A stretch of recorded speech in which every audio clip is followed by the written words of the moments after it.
So I apologize. So, Well, don't apologize to us. It hurts you. Don't hurt me.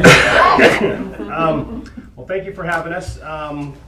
This first one that we're doing is ordinance 26-13, and it is to do a text amendment and amend Title 16, Chapters 16.04 and Sections 1604.10, 1604.15, 1604.30, and 1604.50 of the Layton City Municipal Code, and we are going to be adopting or asking to adopt the 2024 edition of the International Fire Code with the amendments and appendices. This comes up every 3 years for the fire code. We're replacing the 2021 edition of the fire code with the 2024 edition. We're proposing that the amendment to Title 16, Chapter 1604, and all those sections, and the additional amendments to the 2024 edition of the International Fire Code. The purpose of most of the amendments are to clean up the language, improve consistency and the application of the codes, and change the numbering in the new code. We also have a proposed amendment in there that includes the prohibiting of electric vehicle charging stations within parking structures.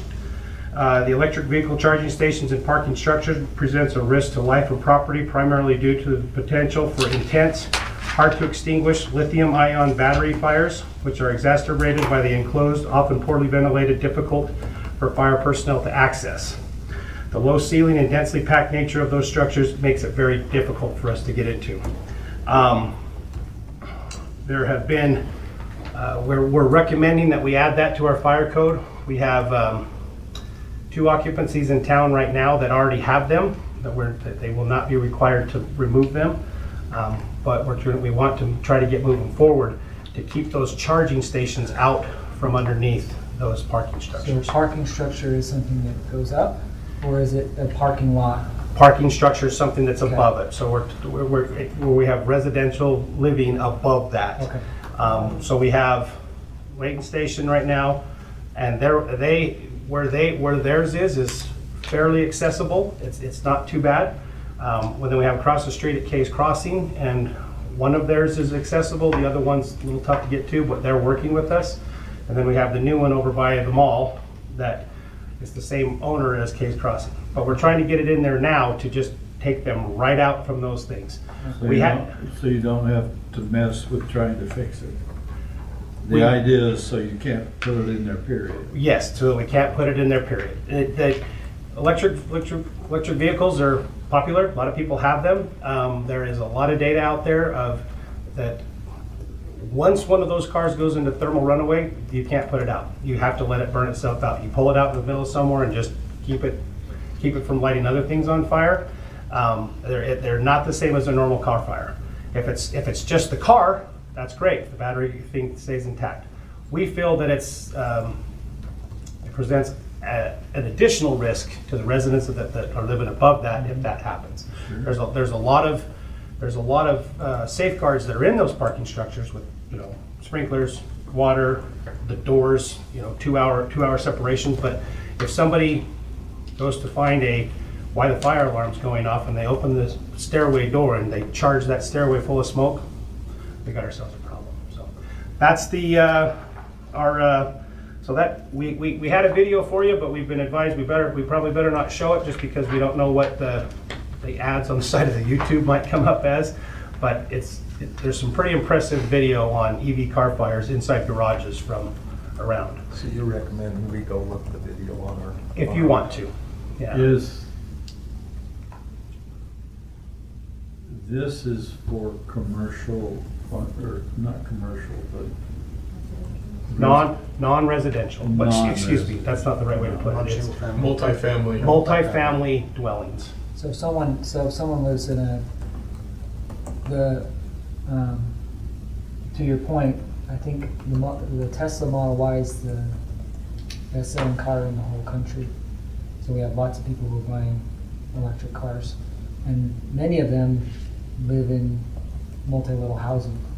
So is there opportunities for there to be charging outside of the structure, still on the ground Yes. floor level? Okay. Yes, that's what we're trying to get That's what we're trying to get to, is just keep it out from underneath. Yeah. That's hard to access. We can't get a fire truck in there. But we have a long pole. If we have to pull that thing out, it's going to be difficult to get it out of there. So we can't regulate, or we can't foresee that you've charged your vehicle over at one of the outside vehicle charging stations, and then you pull it up inside.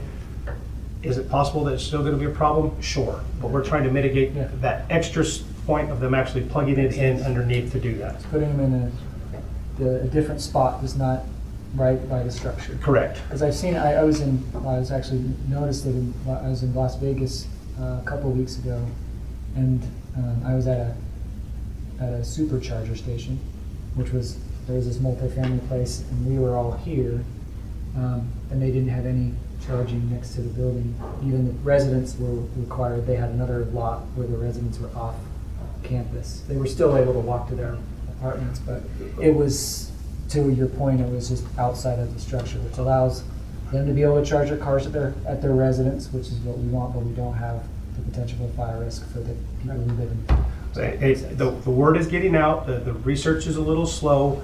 A real telltale sign is that State Farm has taken all of the charging stations out of their corporate headquarters parking garage and wherever they're from. It was a big headline on the thing. So why is State Farm doing that?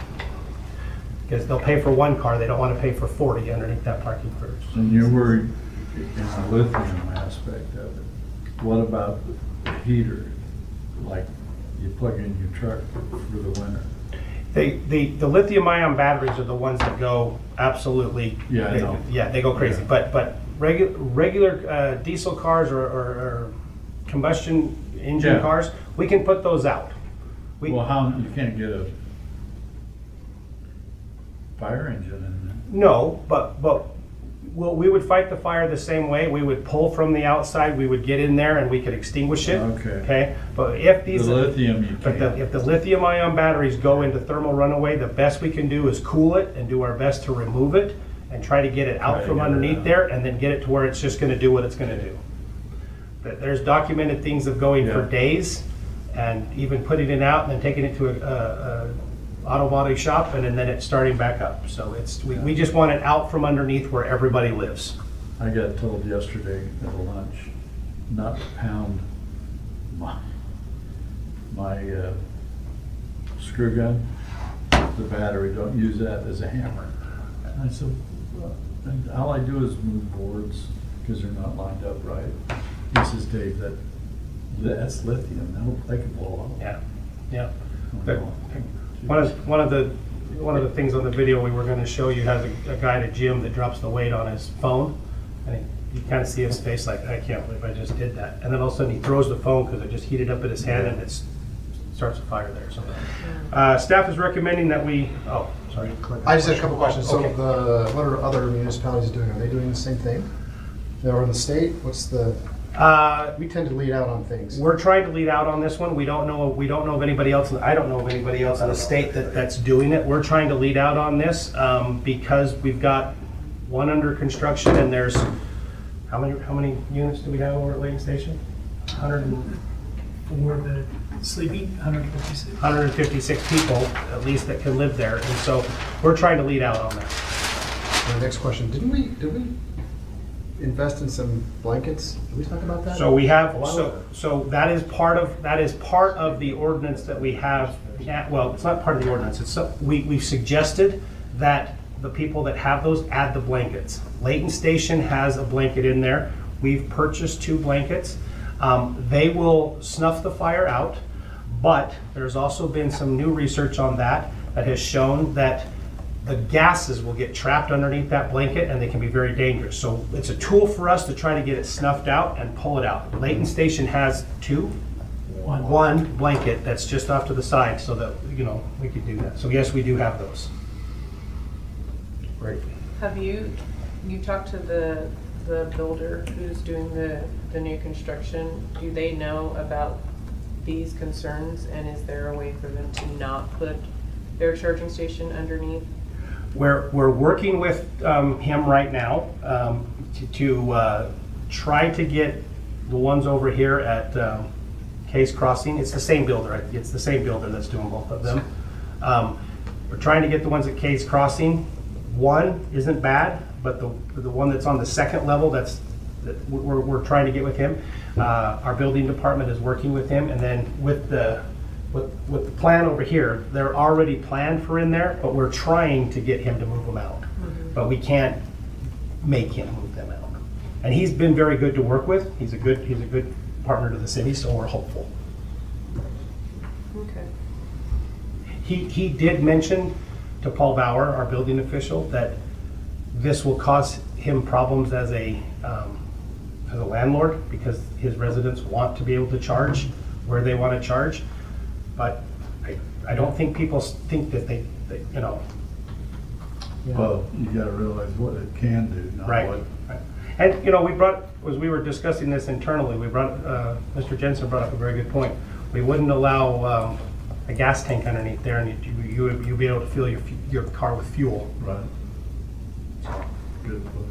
Anyway, we are recommending that we pass this ordinance that will give us the 2024 International Fire Code with our amendments, which this happens to be one of them. And you said these are the only two that we currently have in the city? like We this? only have two right Just now, two with the currently? third one being built. So then moving forward, if it's passed, then. Right. Yeah. Anything else that comes in after this will be, Okay. I'm just thinking about how the conference center did their retrofit, right? They just put it across the street in their other parking lot. all their stuff's And over they're there. like open anyway. Yeah. I'm just trying to think about any other opportunities for that. There is, Winco has just built one and soon to be commissioned open here soon in their parking lot. IHC has them. The Seasons of Layton apartment complex is over behind Firehouse. They probably have a dozen of them scattered out around the outside of their of their parking lot. So they're out there. They're just not under there. Any other questions on that? Just one more. It says electric vehicle charging station shall not be located within a parking structure. And I already asked that question, that it's obviously outside of that, but is there any benefit, Clint Drake, to having that definition of parking structure be actually defined in there? Structure defined. I think In it's building already code defined in the and- building code. Yeah, Building so, code and fire code. so it says that the structure, because I looked at that here, pursuant to automatic, the structure is located within these certain conditions, but I didn't see what that actual definition was. So maybe, I don't know if you think there needs to be some, if it's just implied that it's through Yeah, the while, building while code. you guys are discussing, I'll look at it. Or like covered Yeah. parking structures. Yeah, because I just don't want there to be someone who maybe reads this and says, you know, I want to be able to provide this in the parking structure, and they maybe don't know what that means. So I don't want it to make it larger in scope than it needs to be. Right. That's all my concern. I don't have a car, electric car. This guy does. Me either. but still Are the charging stations, are those people too. dangerous as well? Or is it just the hookup with the car and the battery? No, it can be both. If non-maintained one, second-hand ones, people that don't have them grounded, or they try to do it on the cheap, right? These outside ones, they are inspected. They are, somebody has to inspect those, and if they have to replace them, again, they're permitted, all of that stuff, those ones. In people's homes, I know of in Davis, well, not in Davis County, but that we've responded on 2 cars. One was in Kaysville, one was here. And in somebody's garage, they make a big mess, but we can, hook them and pull them out, right? The other lithium-ion batteries that are out there, they're the ones that are causing a lot of fires. And mostly because they're using second-hand chargers, not the one, you think, well, I just burnt up my charger, but this one works. But they're different rate. It's rated for different things. So there's just more of an opportunity when you're having to connect and you're hoping that the prongs on the one end are intact and everything. There's just more of an opportunity to further a problem while they're charging. Okay, thanks, Chief. Okay. Any other questions on that one? Just one, confused. Parking structure, we talking height, or are we talking a garage? A house garage? No. We're talking You're talking like a parking lot? parking lot, yes. Oh, okay. Yeah, Okay. not in somebody's garage. Yeah. We're not We saying. can't get there. No. So, and I think Gavin's looking in the fire code, and Clint's looking to see if the definitions of parking structure. Okay. Okay, let's go on to the next item. Oh, Oh, you got something else? well, this will be in effect, this will go into effect July 1. Okay. Okay, sorry. That's all right. The next item, also with fire. Yes, You're gonna take this one? I've got this one too, yep. Okay, all right, go for it. Thank you. Yep. All right, so this is another similar one, and this is gonna, for a few of you in here, this is gonna sound like we just did this, because we did. We did. We are doing a text amendment to amend, again, Title 16, Chapter 1610 of the Layton City Municipal Code to adopt the 2024 edition of the International Wildland Urban Interface Code, including the appendices. And this will be ordinance number 26-14. What was it? Last December, Yeah, we did yes, this. that. We did this, and we had to, by state law, we had to adopt in 2006, and we had to create the WUI area. And in the WUI area, that also affected our firework area. And so then, this legislative session, the legislature passed another bill that required us to adopt the 2024 version of the Wildland Urban Interface Code, which is, a lot better than the 2006. It's good. Most of that code is related to building and improving the ground when in the WUI area. One of the big things that they did to us is that they told us that we had to adopt a WUI map. Will you put that up for us, our current one? We had to adopt a WUI map that we had to have done by January. We did that? We did this. This is exactly what we did. We decided that based on the rules that the state gave us then, that this is what we needed. The legislature convened again, and they changed the rules on us, and they did a severity scale, and they said, they made suggestions and said, hey, in your community, we think this is where your WUI, your high-risk stuff is. They still leave it to us to do, but we would have to then petition to amend what we decided to do. I'm gonna pop up the URAP map real quick. This is the map that they gave us. It's a little hard to see, but if you can zoom in, and are you on that smooth structures thing? I am. Okay. We'll zoom into the ridges. If you look down at the very bottom of the map, you'll see something that says 6 of 8 high exposure. Where Gavin's pin is, the state, cursor is, the state has said that's a high exposure. If he moves west and moves down towards Highway 89, it moves down to a 4 or to a 3 or something like that even. The state is telling us that anything that's 5 or higher is a high risk. Now, we disagree with their assessment because they're basically just giving us the top end of Layton Ridges, basically Orson F. Drive, and the very top of Twin Peaks up there. We believe that we have more of a problem. Historically, we've had 2 fires up there that have taken us days to put out, lost a lot of acres. So we are proposing to create our new WUI map of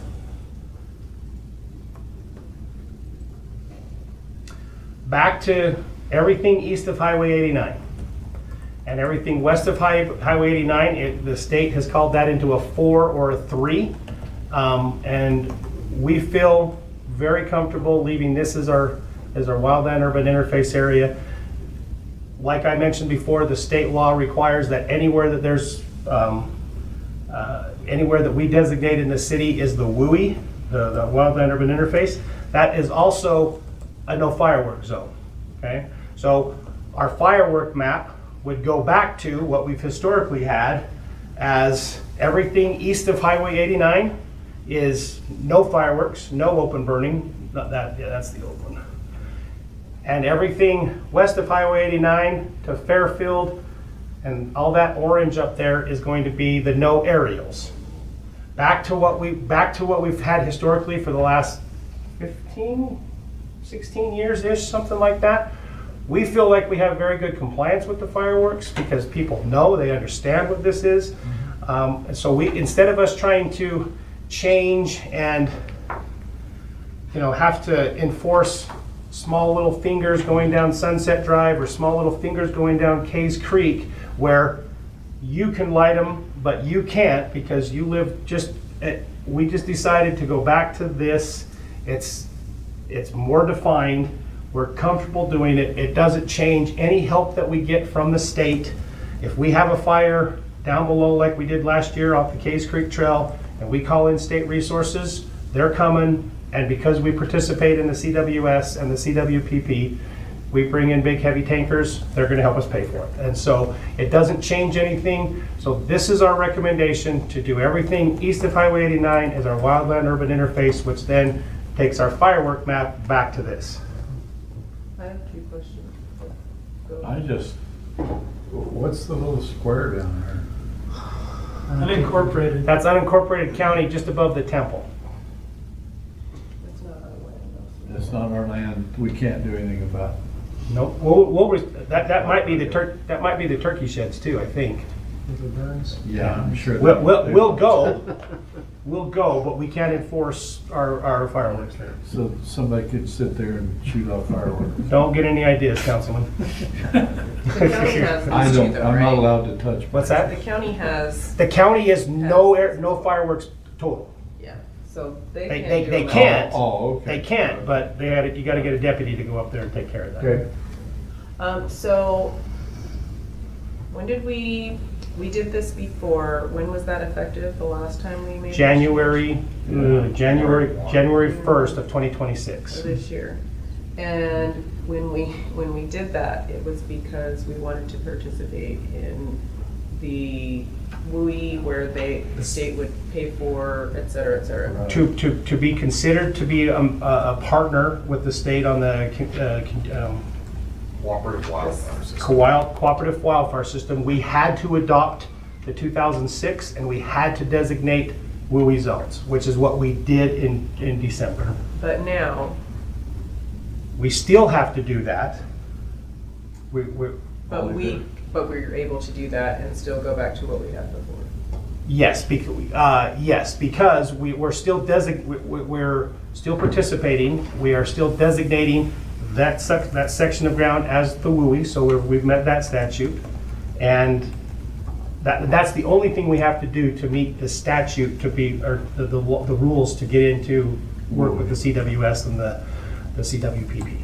So we're doing the exact same thing, but now we have to go to the 2024 code, which then gave us the opportunity to change our WUI, because we would have to appeal to the state, and they would have to come out and do a better assessment, because they do not like to do anything that's less than a 4 on that hazard scale, and so and that's being consistent across the state. We know that Provo's doing it, Bountiful's doing it. North Salt Lake's not doing it, but other agencies are doing it, and they're finding it. We just got approved this week for what our edits wanted to be, so that we could do that. Because, like I said, what the state said was just the top end of Layton Ridges, just the top end of that. We got everything approved to 89. Interesting, because when our first discussion was, it was a lot of this, we gotta make sure we protect our liability, and we gotta make sure that we play ball with them, and we have a map that's more aggressive, and they're the ones that said, actually, your maps doesn't need to be that aggressive, it can be less stringent, which I think we had a discussion before, that little spot, if you go to the other map, I remember, because there was gonna be someone that said, one of us, you go to B2, yeah, one of us lived right here, and that's where we really want to do fireworks at. We just carve that out so I can make sure that I can do it. That you can but shoot. You couldn't. Right. So I do like, at least for the residents, that they're used to the 89 east, no fireworks, anything west, no aerials. So It's easy. I actually am grateful that you didn't try to get this map back. Just say, okay, it's what you guys want, and we do the minimum threshold. We still want you guys to help us if we have problems financially and with help with the fires. And this will help the residents, I think, be able to feel the consistency. And So- and it sounds like your risk assessment of it justifies the map that we're gonna approve. Yeah, Correct. you know, if we don't get any rain between now and September, which, you know, I mean, you've lived here for your whole life, we're gonna get some, but if we didn't get any, then we're gonna have a big problem in those areas, right? And we've had fires there before. We've had fires caused by a lawnmower. We had the one last year right by Layton Christian Academy, you know, and, you know, we're gonna jump on them as fast as we can and get there as fast as we can. There are risks because of the topography, because of the vegetation, because of the access, but one of the conversations we had internally was anybody that starts a fire there with a firework is probably doing something wrong. Like the fire that was at the bottom of 1450 East there. So, And we'll continue to advocate throughout the entire city. If you have oak brush near your home and stuff, to advocate, try to plan and keep setbacks. Keep your distance of 5 feet around your home very hardened and secured from any ember flows that might come. So try to prevent any type of catastrophic spread of fire. And we do have quite a few mitigation projects that Gavin has been working on, and in the budget, we set aside a little bit of money to help us offset those a little bit, because that also helps us get some matching funds from the state. Is there any other questions on the 26-14? Clint Drake and I were in LPC when this came up again back in January, and we were looking at each other like, we just did this. So, I Yeah, mean, yeah. we did, and I'll just leave it at that. Yeah. It was, yeah. I just hate that we went through all that we went through to do it and get to to it. explain to residents. I mean, it's good education for them, I think, however, but just to do all of that and be like, oh, well, actually, less than 6 months, we're gonna go back. I mean, I know it's not anything that was prompted by us. It's not, a blame or a fault. It's just that when you do a lot of work to try and get residents on board with something they aren't really interested in, Correct. and then you're like, well, never mind.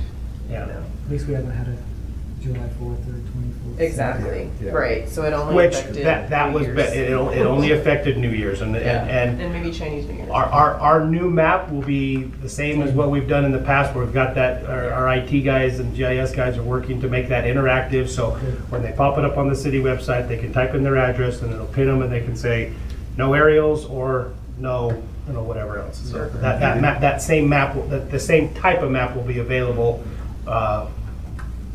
then.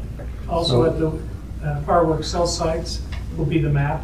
There'll be a QR code on there to link them right to the interactive map that's on the city website. So it's very easy for anyone to type in their To know. address to see if they're restricted or not. Are we allowed to require them to put that up? In it. Have to. That's required, right? It's a state law. It's required. Yeah, and when you buy fireworks in South Ogden, you're gonna see the South Ogden map, not the Layton map, and we get that a lot too, when we stop and say, well, I bought mine at the Walmart in South Ogden, I didn't see any Layton map. They're not gonna be there, so. What?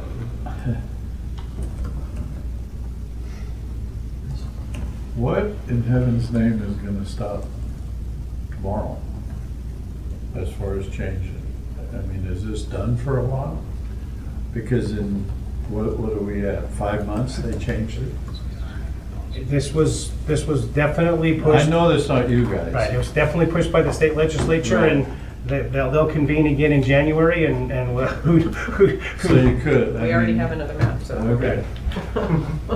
I mean, it's kind of like, well, I don't know what it's kind of like. I won't say because Is your somebody will camera? complain. I don't care about the camera, my wife is not good. Any other questions for us? You got one? No, go ahead. So the governor today declared drought, state of emergency, all counties for, and I don't know what that means exactly, how it relates to, you mentioned up there, we're gonna have lots of kindling. What does that, how does that help Layton Fire Department, having this state of emergency and state resources or county resources? What does it really mean? I don't think there's anything that's going to help us with anything. The authority having jurisdiction we can shut down open fires, we can shut down all fireworks in the whole city if we want to. That's state law. We can do that if we feel like there's a need. I'm not sure what a declaration by the governor does for the fire department. What I can see as a negative is that because the whole state is dry, we've already got fires going down by Fish Lake, a little bit further south, the 1,700 acres that was 90% contained. Texas is burning, and they just sent 2 EMAC task forces to Texas. What I can see this being a problem is that if it continues to be dry everywhere, federal and state resources coming to us may be very delayed or non-existent. That could be a detriment. But as far as what the governor did, I haven't seen it, but I don't think it does anything for us as far as Extra help. resources. Councilman Morris, I think one of the things that will help is expedite what we have usually is a fire order restrictions through the state. Usually goes to a stage 1 and then a stage 2.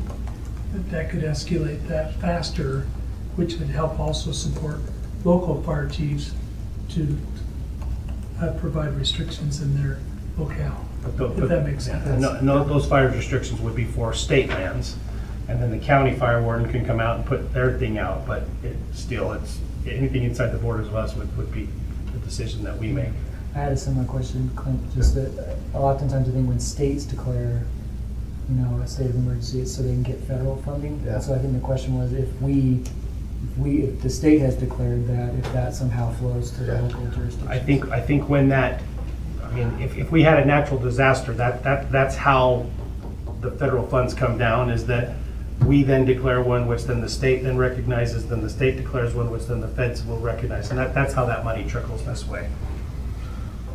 Yeah, I do have, since the chief's in the hot seat, I do have a question. I was gonna bring it up during the comment section, but I drove by the Smith, near the Smith's warehouse today, on both, what is that, King Both Street sides, and King on, Street, yeah. and on West Hillfield Road. The weeds are a little tall.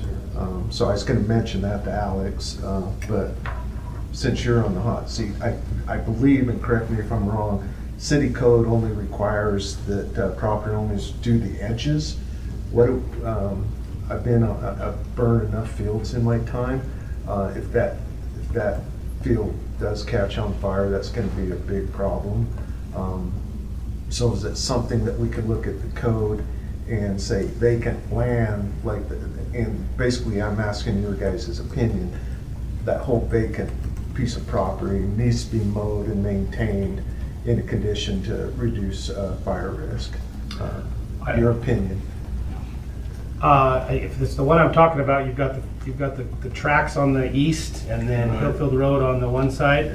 I would say right now it's probably green enough that I wouldn't be overly concerned with it. But come August, if they haven't kept it ground and if they're not pulling hay off of it or something, then I would be concerned for not so much as the fire spread, but as the embers, where they could go. They could go any which way, right? And then we could be off to the races at Smith's Kroger or anything like that. So I think that properly, groomed or maintained. Clint, is that something we could look, not this Clint, is that something we can look at the city code and amend that code so it covers the vacant property, not just the edges of the property?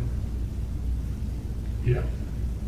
I Can mean, we because make they're that not happen? wrong. Well, It's all I think weed if there's a consensus among the council to make that happen, we're happy to look on at that, because it's 4 foot tall. When you walk on the sidewalk on King Street, Yeah. it'd be about like that. You couldn't see me, which is a good thing.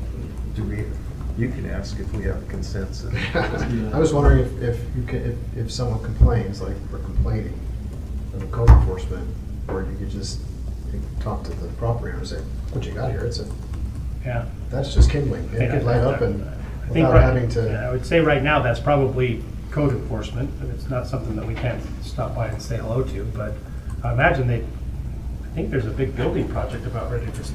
Well, they said they were going to, A little but bit a while ago.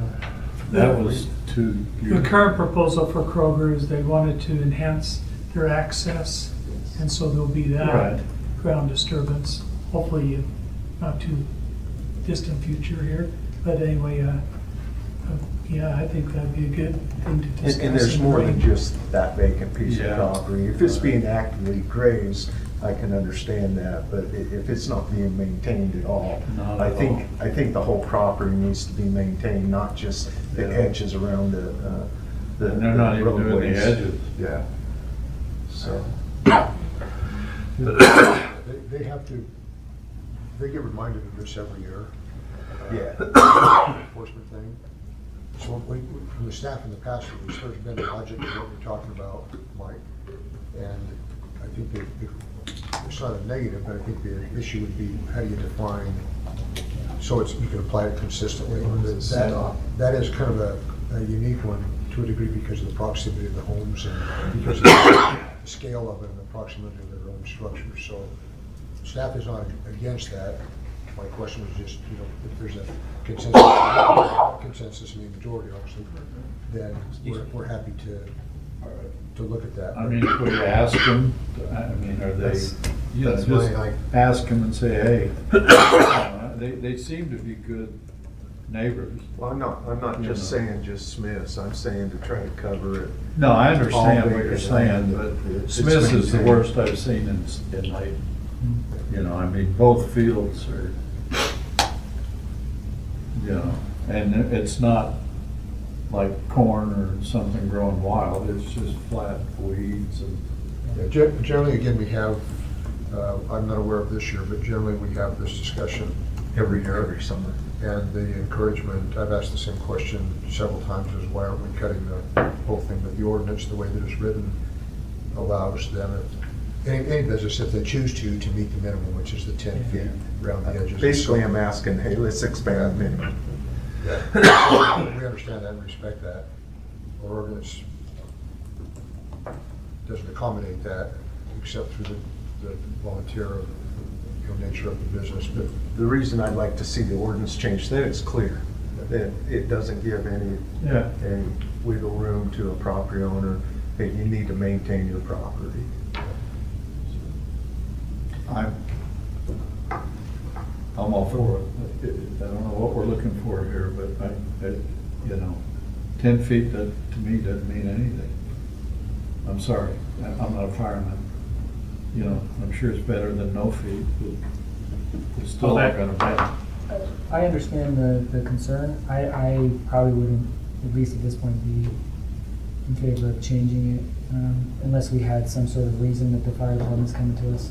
The one thing I'll add is that you do have that residue from the year before, so your fuel load is actually growing if it's not maintained, Yeah. so. I maybe, if the fire department came and said, we need to do this, is something we need to update, then I think I'd be more in tune with doing it, mostly because it's not being used, and so I don't want to have like some sort of landscaping, where we have to meet certain minimum standards for a lawn that's not being used. I don't want to overly burden people with property because it's not being used, but they have to be good stewards. And so I would more be in favor of more rigorously enforcing the one we have, and then if we have issues, maybe expanding it if the fire department says, hey, we're getting lots of people who are growing and they're not cutting it, and they're not listening to us, they're not being, It's a different good story. neighbors, then maybe we do need to have a little bit more forceful approach. That's just what I feel. Don't we have an ordinance that requires anything over a certain height that needs to be cut? yeah, I mean, I don't know, it seems like, I know they do with trees, the tree hangs down, hits the person in the head, you gotta cut it. yeah, it's the same standard, except that there's a place where it breaks, based on the acreage. Besides, it's a larger lot.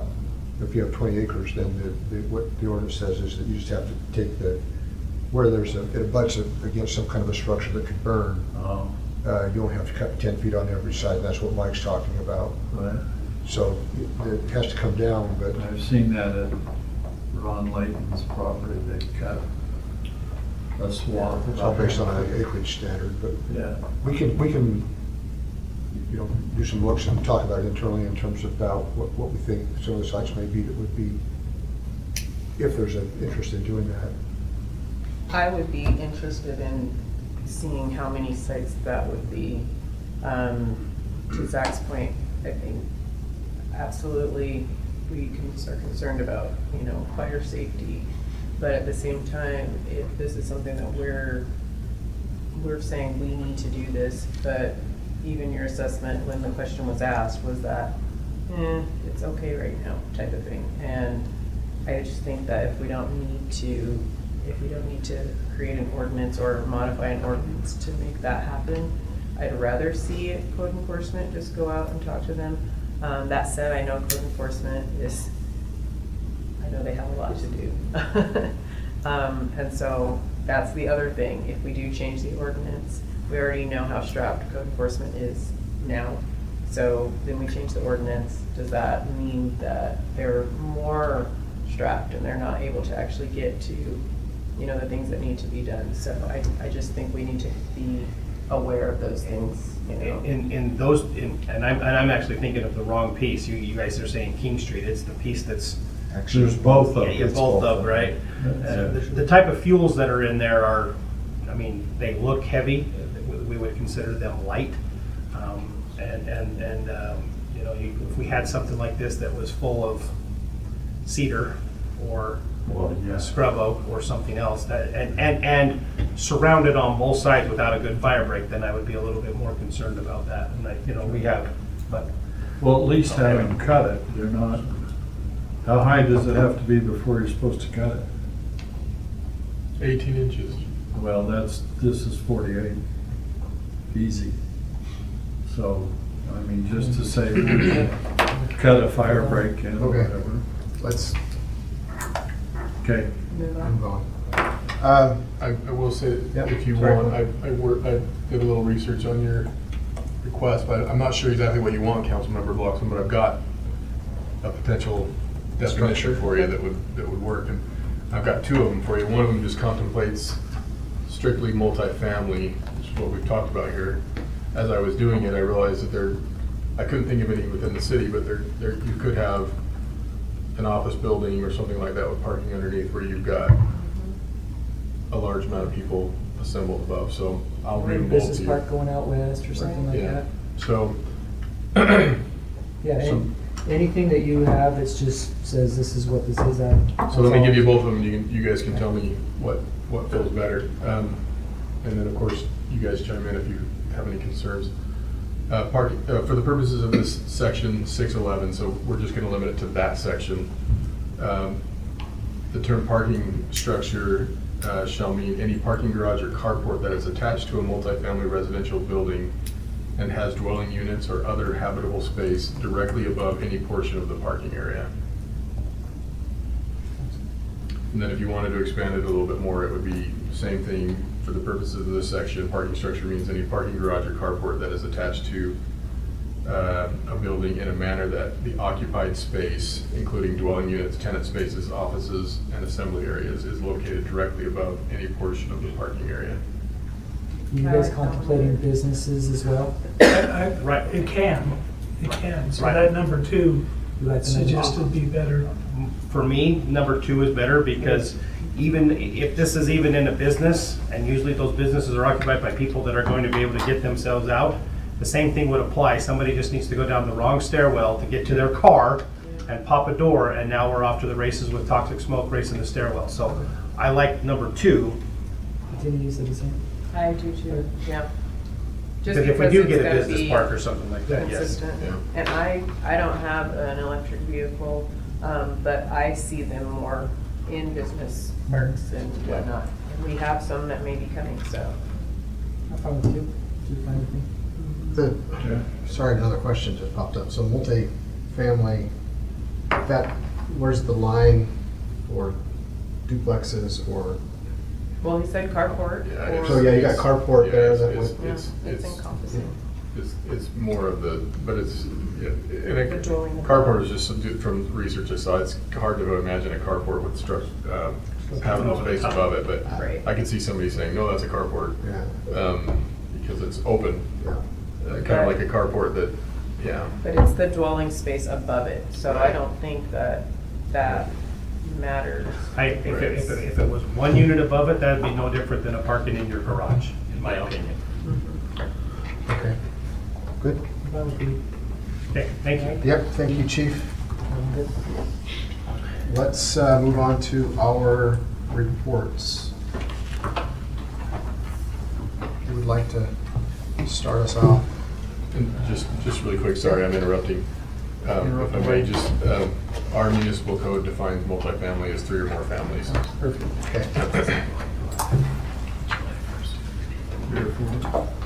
Want me to go? Go for Real it, quick? Dave. Parade applications, May 4th to June 5th, $25.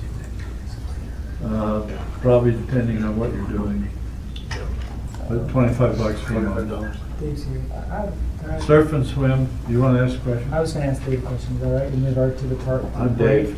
The other Dave. Okay, you can ask the other Dave's. More- Price. more- The Dave with the suit coat on. Oh, well, that's not me. That's not you. No.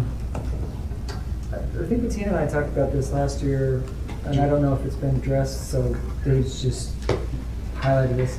We had that, oh yeah, thanks. Get on the recording. You know, we had a situation, I think it was this last year or the year before, about some kind of politically charged parade information. And again, this is First Amendment zone, right? And so we want to make sure we are making space for that. But I didn't know if with the parade floats application, if we had discussions about that to try to prevent maybe some of the stuff that happened before within the confines of the First Amendment, obviously. We have. Okay. And so 2 years ago, there was a situation where a person started on the parade. He just walked in from the crowd and joined the parade, and was offensive not only in the type of message, but how it was portrayed. And so at that time, we did have the police escort him off the parade route. Since then, we have changed the application process. So we take all applications and then we jury them, and we let them know which ones are accepted into the parade. That allows us to have a quick look to see who's coming. Again, if someone self-deploys onto the parade, Well, yeah. Not much you can do about that. Well, we'll ask them to leave. We have a lot of political candidates, and obviously they want to have their place in the float. It's much easier for us as when we're running because it's not a partisan, you're just your person, right? But I know we have had partisan candidates, which we invite that, that's totally fine. And I just didn't know if we had made any sort of restrictions on who can actually do that, because I know we're in tough territories to do that. But we want it to be family friendly, it's a parade, you know, we had another situation a few years ago. We had one of the floats was a little interesting for a family-friendly parade on the 4th of July. So I appreciate that. Thank you. I was just trying to remember exactly what we had done. So Yeah, we also, in the past, we have had groups that have come out and let us know right off the bat that they are here to protest. And we have worked with the police department to find a protest zone for Okay. them. thank you. Sorry, Dave. I didn't mean to. Bayview was a good protest zone. We great. You never asked me where to send people. I got all these places. The only other thing is, if residents want to buy a surf and swim pass for the year, family pass is $150 for a family up to 5, and that's residents only. And if you got 6, it's an extra $25 for each person. So, the individual's $50 per person. So. Yeah, and this has been a very popular thing. the last Yeah. couple of years. So an individual or family can buy something just through the school summertime. And that's been good for the kids. I'm gonna buy it so my grandkids can bathe. Their neighbors, thank you. Yeah. And their parents. You have, I always have something I do give for CTC, because we always have things. We do have our prevention conference coming up June 10th through the 12th. That's in Bryce Canyon. So that will be taking place, and I think we are moving closer to getting South Weaver on board with participating with us. We had one of our executive board members presented at their city council meeting last week, and it went well. They've actually asked for our CTC to, I think it was either have a booth at one of their summer days events. I don't know if it's the 4th of July or the 24th or something, but anyway, they've asked us to come and present that in their city. And that will just kind of help to get their city on board.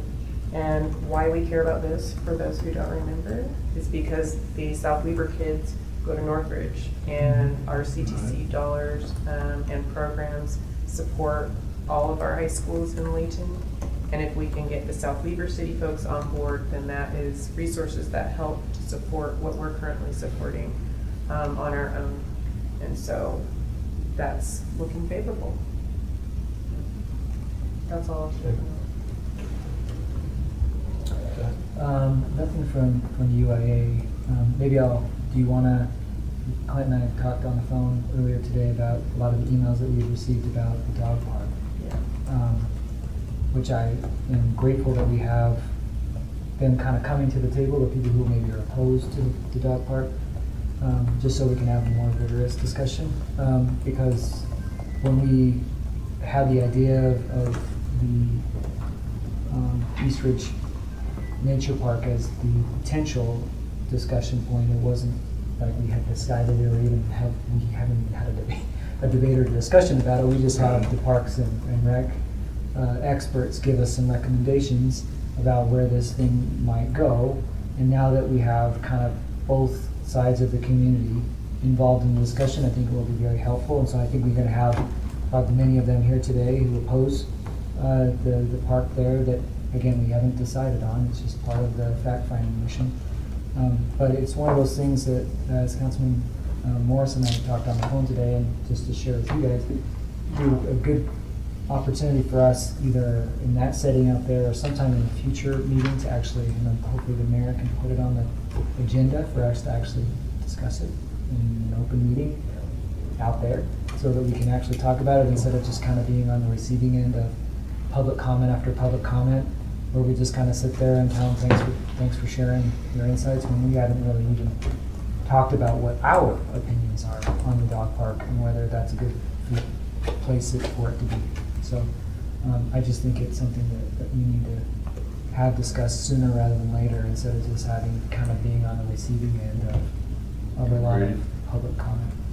It was my understanding that when we agreed to have that ramp funding kind of cover the last portion of that we were like, yeah, we'll do an off-leash trail site, not necessarily dog park in the sense of what a lot of people are calling a dog park.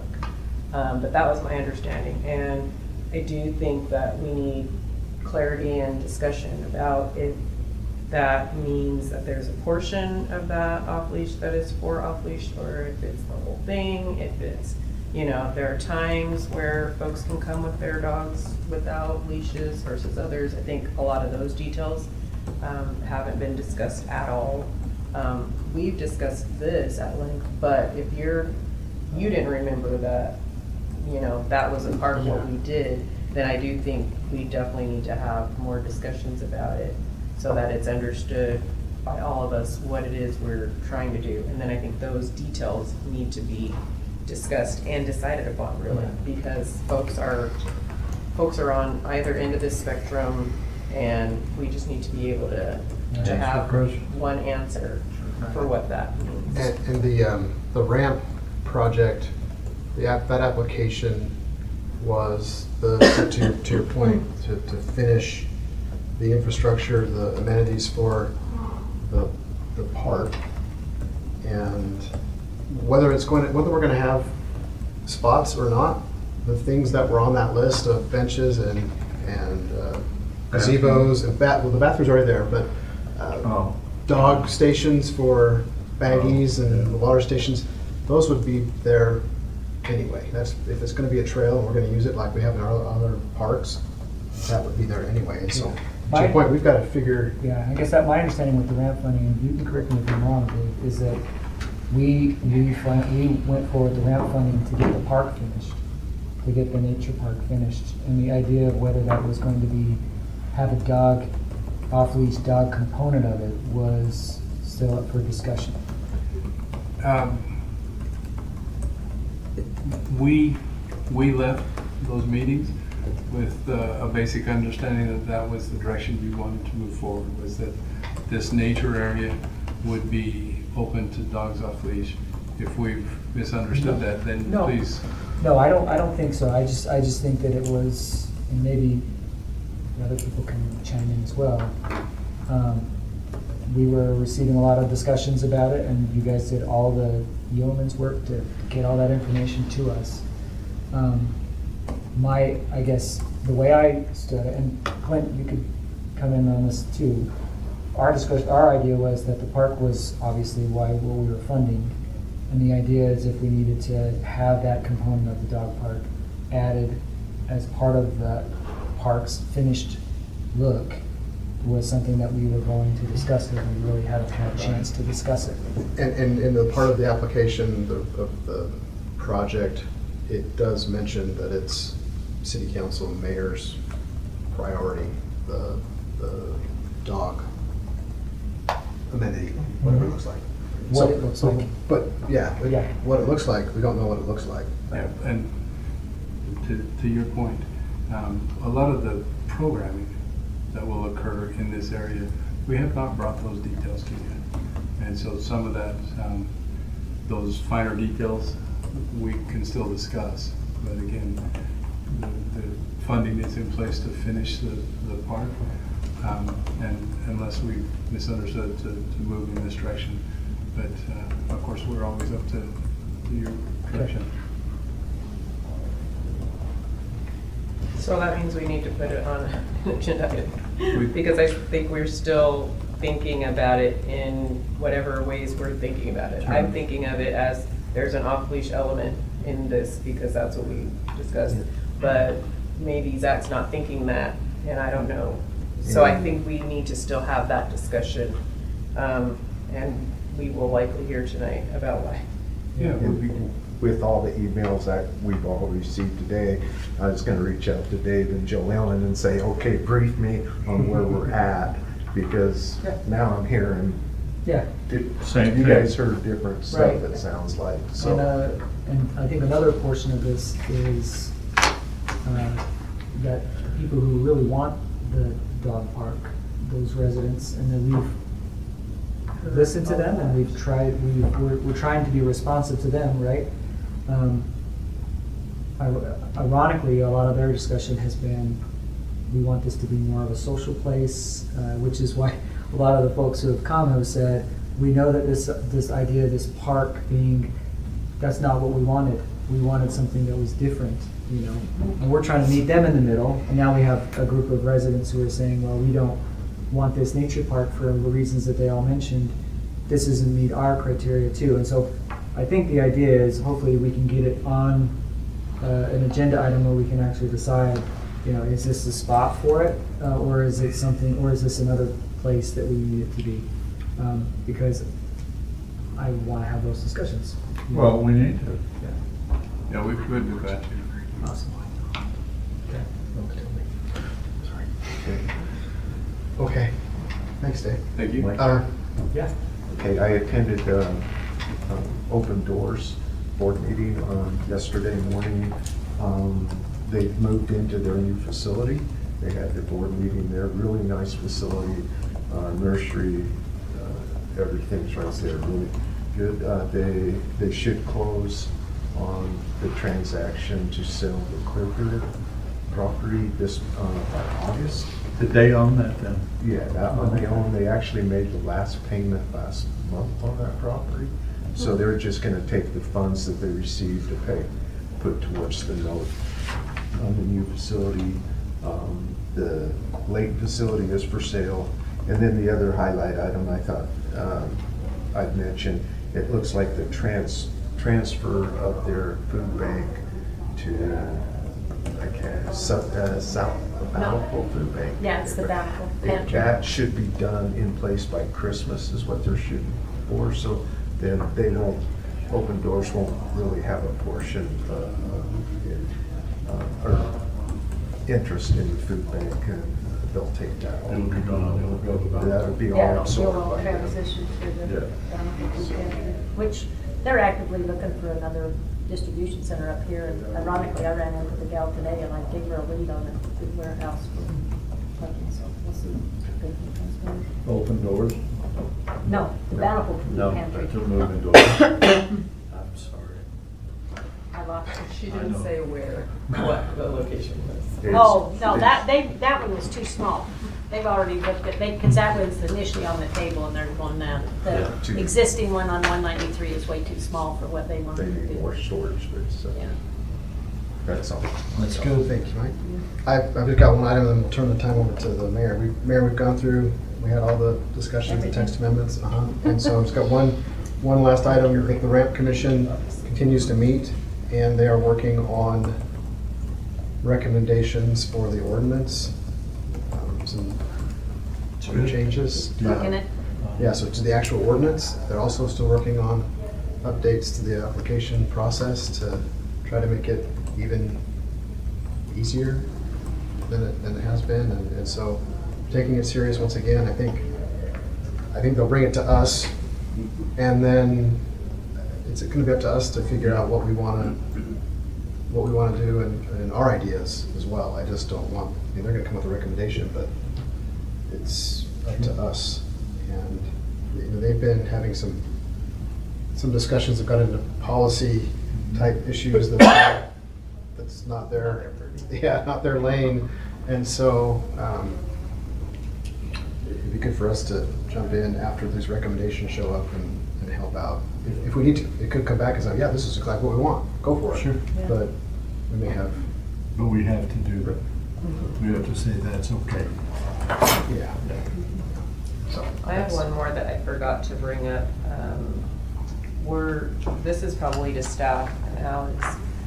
When we discussed a couple of meetings ago, and I think even brought it up last meeting about changing that landscape ordinance Yeah. to be in compliance with the state water savers situation. I don't know, I guess I thought we would have seen that in the last meeting and we didn't. So is that something that's coming to us in the near future, as in next meeting perhaps? Yes, it is, because of that's the earliest we could do it because of the notice timelines. Because at both the planning commission and the council, so Clint actually asked about that today, and Weston and I talked a few days ago, and I couldn't remember the details, but I called Weston again, and that item will go on the 24th of May to the planning commission, and it'll come here on the first meeting in June. So Okay. I have a we're copy gonna of it. expedite Do you that. want to see it? No, I just was ready to vote on it. I had the same, I had the same question. Yeah, let's go to the planning commission first.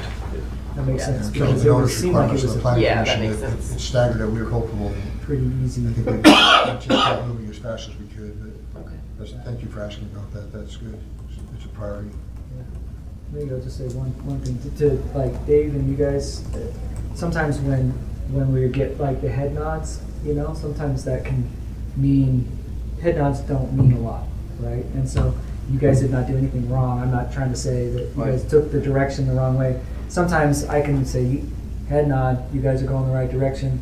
I don't want the dog park there, but do the research because these guys do. We never actually vote on it, but the head nod's the same, right? So sometimes maybe that could be us, maybe me personally giving better direction about where I actually stand on things. Because I'm just one, I'm not three. You need three to move it forward. And so that I don't want any of my comments to mean like that you guys didn't listen to what we were saying, because my understanding was it was to a point where, to your point, Clint, we can make the final determination as the council as to the scope of the dog-related amenities at this park. Not that the park's not gonna be there, we funded the park, that's what I voted for the land commission to fund the park. And then if the amenities at that dog facility are, it's a full off leash and we let dogs run wild, or if it's just, we have some baggies or whatever for people to pick stuff up, that's what we decide on. But we haven't decided that yet, and that's what I wanted to get on that. That makes sense, Clint? Yep, yep. Okay, Mayor, it's all yours. So you guys have gone Welcome. through, the first 4 items then, is what I'm hearing, Two right? through four. Yep, so. Just wait for We your didn't do report. Your report in the Yeah. closed session. Well, I don't have a lot to report on. I did last time, but this time I do not, so, I don't even know what to, I really don't have a comment other than I will say that, I mean, we're getting closer to the July 4th holiday, which means also the 250th celebration, so I think we all need to kind of, amp that up a little bit. And I think it would be great to do a quick video of all the different things we're gonna be doing and what we're got on store, which I'd like to do it like we did the water, where each one of you guys take just a little spot. And I'm gonna highly encourage us that we all get out and decorate our houses. I'm planning on doing mine hopefully this weekend, if the weather works out, because, that's one of the activities, so. So I can do my barn and you'll be okay. Just put a big flag, that's what I'm doing. I Yeah. actually have, We do that every year, just a big flag, the whole side of the I house. have Yeah. one from the Capitol. that Maybe we can I'll take, pick so. what activities we do. That's the whole purpose. There's plenty I for got a- anybody to do. I got a cookbook item that I Well, haven't. you guys. Well, you gotta get it in. I Your know. deadline's passed, but it's not. All your I was signs looking, are- I I didn't intentionally see it on the said. thing, We sorry. extended it to the end of July. Oh, Yeah. there you go. Initially, it was the 15th of this month. You're gonna have us dress up as founding fathers and mothers. Yeah, it's a good one. Really? Good idea. No, Was wait that a minute. request or was If that? that be the case, I'm stuck with Ben. If If that's the Franklin, case, 'cause he work was on your the- own costume right Yeah, now. okay, yeah, all right. You just got us a Okay. remake of Hamilton or something. Yeah, we're gonna have Yeah. to make. Yeah. Now that would be fun. That would be good. Okay. Anyway, so yeah, After- that's my well- report. What? No, after the Utah ULPC? League here, Yeah. the guest speaker. Yeah, Should, I don't think we should dress up as founding yeah, fathers. that's true. They all killed each other. Long story. Yeah. Yeah. Okay, well then, that just leaves us on the last item, which is a closed door session. And I know Bettina needed to step out and give her husband something, so I'll entertain a motion that we go into that closed door meeting. So in the meantime, we can work on anybody who's not part of that meeting, we'll just kindly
I'd like to go ahead and call our Layton City Council meeting this evening, which is May 21st, to order. We appreciate everyone being here in attendance tonight. And as customary, we do like to continue with a opening ceremony. So I will now turn the time over to Councilmember Bloxham for leading us in the pledge and the prayer. Thank you, Madam Mayor. I'm going to open with a prayer, and then we're going to stand and recite the Pledge of Allegiance.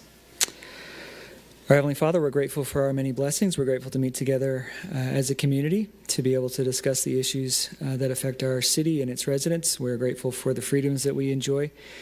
We ask you to please bless those who work for the city, those who protect us, who make sure that our lives are benefited, and we're grateful for their service to the city. And we're grateful for our residents and ask you to please bless them with safety and with all the things that they desire. We're grateful to live in a country where we can discuss issues and for the freedoms we have, and we ask you to please bless the discussion and dialogue today, that it can be conducive to good citizenship. We're grateful for all we have, and we say this in the name of Jesus Christ. Amen.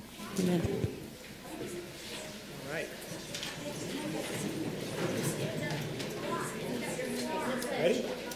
I pledge allegiance to the flag of the United States of America and to the republic for which it stands, one nation, under God, indivisible, with liberty and justice for all.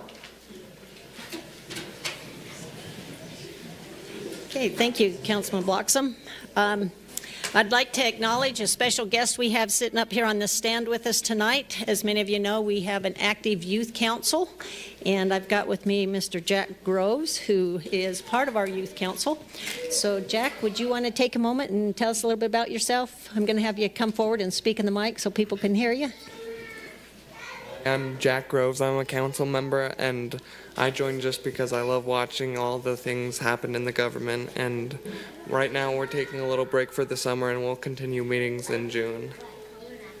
Awesome. Well, thank you. And we, along those lines, we want to acknowledge all of those that have graduated as well. So I know we've got graduations that have taken place this week, and I want to just wish all of our seniors the best of luck and continued education, hopefully. Okay, with that, then I'll go ahead and come back to our agenda item, which we have one set of minutes that needs to be approved at this time. So, Council, I'll turn it over to you to take action, providing they are written correctly. Madam Mayor, I move that we approve the minutes from Layton City Council meeting April 16th, 2026. Second. It's been moved and second that we approve the minutes as written. All in favor, please say aye. Aye. Any opposed? Okay, thank you very much. We'll now go on to our municipal announcements, and I know that we have several folks here that several of the council members that sit on different bodies, organizations as well as our own Parks and Rec, so I'll turn the time over to them for announcements. Yeah, sorry. I was reading the movies. See what I could go see. This is on the pool for those of you that are swimmers. They have a resident-only swim passes. It's $150 for a family of 5, and then $25 additional for each person. An individual pass costs $50 per person. And that should take that. You can pay for it at the Parks and Rec offices.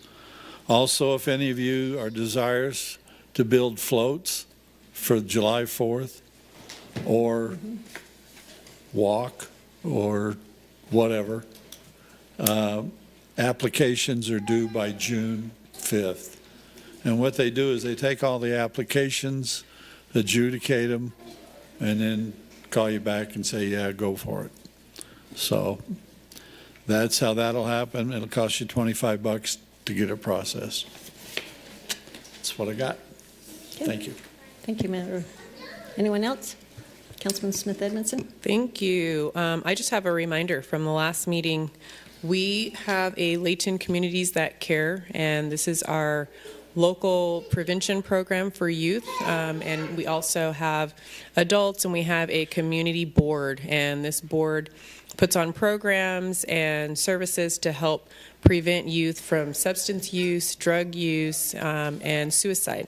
And so with our CTC, we have a joint Davis community survey that we're participating in right now for North Davis, South Davis, and our Layton CTC. There is a link that you can go to fill out this survey. We're looking for information from parents. And the survey link is tinyurl.com/North Davis Parents. If you go to that link, that website will give you the Davis Community Survey, and we want to know what parents in our area think, what's going on, and how you feel that you can help with prevention efforts for our CTC and for our youth. The other announcement I have is that we are hosting a snack drive, because in the summer here in Layton, we have 3 schools where we participate in summer activities for our youth, like a summer camp. And that snack drive will commence on May 30th or end on May 30th. You can drop your donations off in the Parks and Rec building, just right over here as you're entering into Surf and Swim. And we're accepting those donations through May 30th, and they will go to support Layton kids who are participating in the summer camp through the summer months. Okay, excellent. Anyone else? Okay, seeing that there's none, we'll go ahead and move on. Tonight, on item number 3, we do have a verbal petition, and that would be presented by our Davis Arts Council.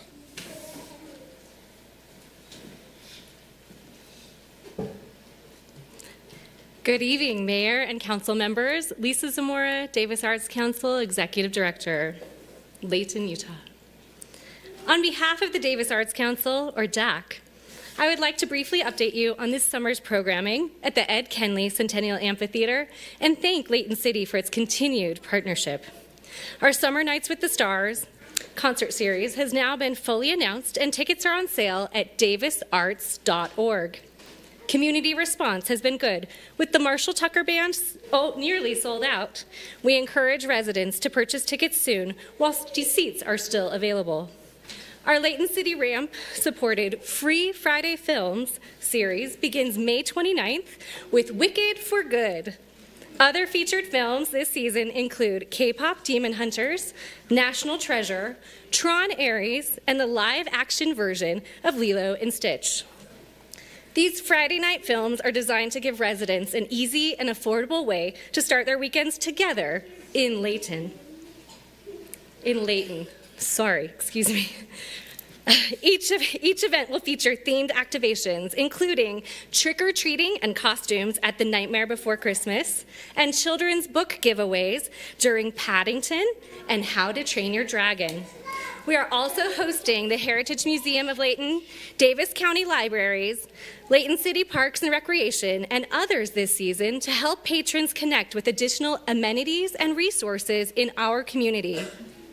Residents can finish their weekend strong with the Ramp-supported Free Sunday Night Concert Series, featuring local musicians and other performers from throughout the region.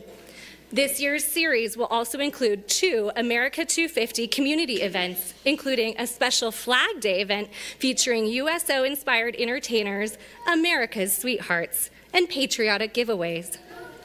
Beyond DAC's amphitheater programming, Davis Arts Council is proud to support Layton City events throughout the summer, including Liberty Days and the 4th and 24th of July celebrations. We appreciate the city's continued support as we work to provide a well-attended, all-ages events that bring residents together and keep the amphitheater active throughout the season. We are proud to be Layton City's Arts Council. Thank you. Thank you very much. That was good. So if anyone in the audience that wants to understand or look at the different movies, the website? davisarts.org, davisarts.org. We have all of our free programming and paid programming detailed there. Okay, thank you very much. Thank we you. appreciate that.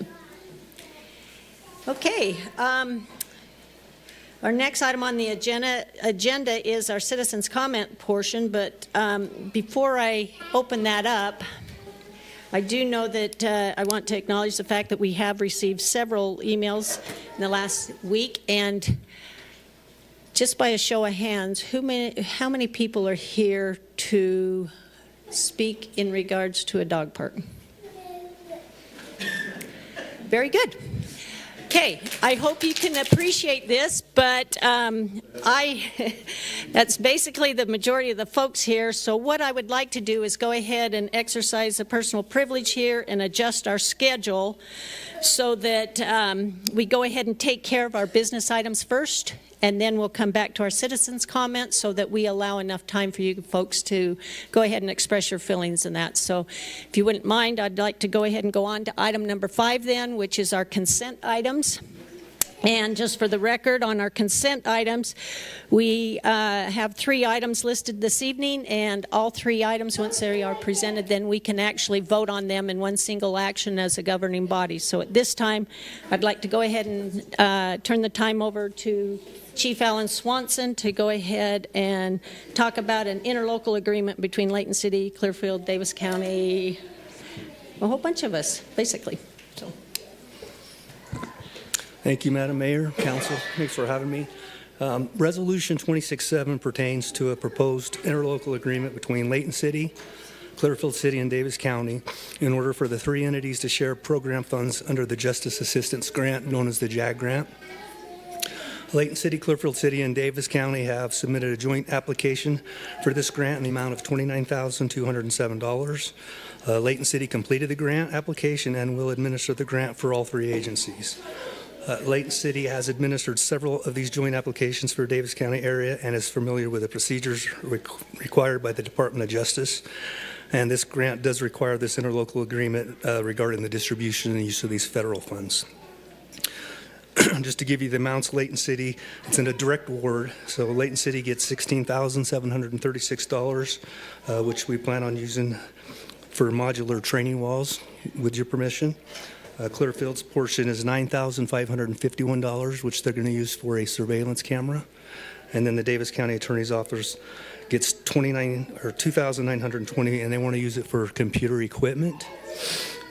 Staff recommends the council adopt Resolution 2627, approving the interlocal agreement between the 3 entities for this 2025 grant. And with that, I'm happy to answer any questions the council or the mayor has about this grant.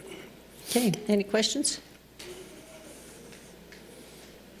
No, very good. Thank you. Well presented. Okay, thank you very much. We'll go ahead and move on to item number B. And our other chief, Scott Mon, will be presenting actually the next 2 items. So the first one is in regards to International Fire Code and amendments. Thank you, Madam Mayor, Council.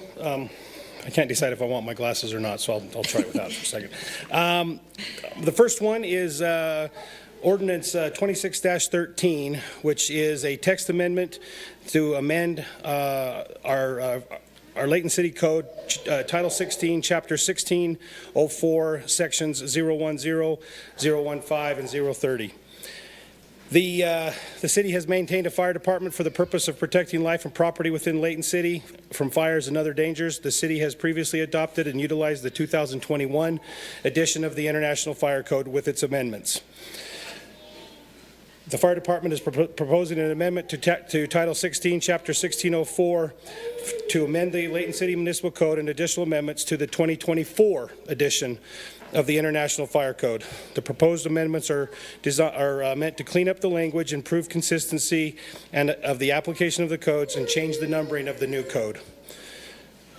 Staff recommends the council adopt Ordinance 26-13, approving the amendments to Title 16 of the Layton City Municipal Code to adopt the 2024 edition of the International Fire Code to be effective as of July 1, 2026.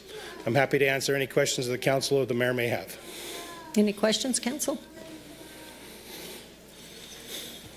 I don't have any questions except for, would you be able to expound on something you mentioned in the back about the electric car chargers, just because that wasn't included in your summary? Okay, yes. The proposed amendment also includes the prohibiting of electric vehicle charging stations within parking structures. Electric vehicle charging stations in parking structures presents risk to life and property primarily due to the potential for intense, hard-to-extinguish lithium-ion battery fires, which are exacerbated by the enclosed, often poorly ventilated and difficult for us to access places where those vehicles are. Our recommendation is that we prohibit EV charging stations in parking structures that have residential living above it to protect the life of the citizens that live there. Okay. Thank you. And just to clarify what that means, well, not what that means, what the impact is presently, we only have two locations currently? We currently have 2 locations that have these electric chargers in their parking structure. This ordinance, this amendment does not change that. We'll work with them. Most of them are in locations that are accessible to us, but moving forward, it will eliminate the possibility of somebody being able to charge their electric vehicle underneath that enclosed space. And so the idea is that new development, they will know if this ordinance is passed tonight that they can't put an electric charging station in that location where you've got 3 or more homes above that parking structure space. That's the definition that we're going with, yes, yes. And so that doesn't prohibit them from putting it outside of that location. It doesn't prevent them from having another parking lot per se that doesn't have dwellings over it. No, yeah, but we just don't want them to be enclosed. Correct. We encourage the construction and the use of the electric vehicle charging stations outside, well ventilated with good access. Having a fire there is not going to stop it from getting to the next car over, but we don't worry about 300 occupants above it. Yeah, Madam Mayor, we in the work meeting we discussed a definition with the city attorney. So when we move forward with this motion, do we just mention the language that was discussed during the work meeting as part of the motion? Yeah, if that's what the council wants to do, then I can just read it into the record for you. Okay, very good. Any other questions? Okay, seeing that there's none, let's go ahead and go on to the third item. All right. Again, thank you. We are here to recommend the council pass ordinance number 26-14. 26-14 is a text amendment amending again Title 16 and Chapter 1610 of the Layton City Code and adopting the 2024 edition of the International Wildland Urban Interface Code, including all of the appendices and all of the appendices. The fire department is proposing an amendment to the Wildland Urban Interface map. We're proposing to change it from the one that we adopted back in January. We have the map up, our proposed changes up on the screen right now. We're proposing that that we designate pretty much everything, well, not pretty much, everything east of Highway 89 as our Wildland Urban Interface. As we talked, and for those that weren't there, and just for everybody in the room, when we designate the Wildland Urban Interface, that also has a direct correlation to fireworks restrictions. And so anything that the city designates as the Wildland Urban Interface, it will also require 0 fireworks in that area. So our fireworks map will look like that when it pops up here, hopefully. Basically goes back to what we're all used to in Layton City, is that there will be a total restriction for fireworks east of 89. No aerials, no ground blooms, no firecrackers, no sparklers, nothing east of Highway 89. And then west of Highway 89 to Fairfield, it will be a aerial restriction. And so this ordinance has two different two different dates. Staff recommends the council adopt Ordinance 26-14 to approve the amendments of the Title 16, Chapter 1610 of the Layton City Municipal Code and adopt the 2024 edition of the International Wildland Urban Interface Code, which will be effective January 1st of 2027. And the amendment to update the WUI map will take effect on July 1st of 2026. I'm happy to answer any questions that council or mayor may have. Okay, any questions at this time? Thanks, Madam Mayor. So this, we had the state legislature had us do some changes the last legislative session, the one before. This last legislative session, they changed it again. And so this map here is the same as it's always been. We're back to where we were before. Correct. For the fireworks restrictions. Yeah, that map right there is the map for the firework restrictions. We can use that same map. Everything in red east of Highway 89 is now our WUI area. It correlates, and so we don't have to go back and forth. So by doing this, we're compliant with the state law. We're also compliant with the rules that and the guidelines that we have to have by adopting the 2024 WUI code and a WUI area, so that we can participate in the CWS and the CWPP projects. And if we ever have a problem in town, we're compliant. We're going to get the help we need from the state. Okay, very good. No, this is a lot of work, and we appreciate that because it's well needed. Any other questions? Okay, thank you. Very good, thank you. Okay, that was our 3 items on our consent item, so I'll go ahead and bring it back to the council to go ahead and take action regarding these items. And if you could just state, you can briefly state what the item is in the resolution or ordinance. Okay. Madam Mayor, I move that we approve Resolution 26-27, Ordinance 26-13 with the definition for parking structures as read into the record by the city attorney, and Ordinance 26-14. Okay, very good. Is there a second? Second. Okay, I'll acknowledge the second. So now we'll go ahead and take it to a vote. So all in favor in accepting? Before we do that, I'll go ahead and read that into the record before you vote, the definition, so that Good idea. So that Kim's got it. And, yes.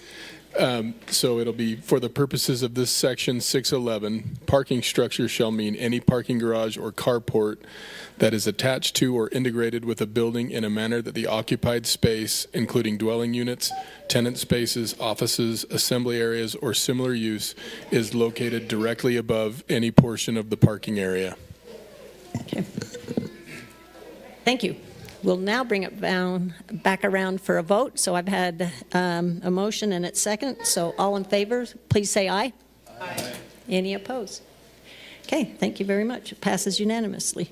We'll now go on to item number 6, which is our public hearing portion of our meeting. So at this time, I'm going to call up Mr. Morgan Cloward, who will present the Development Block Grant Annual Action Plan.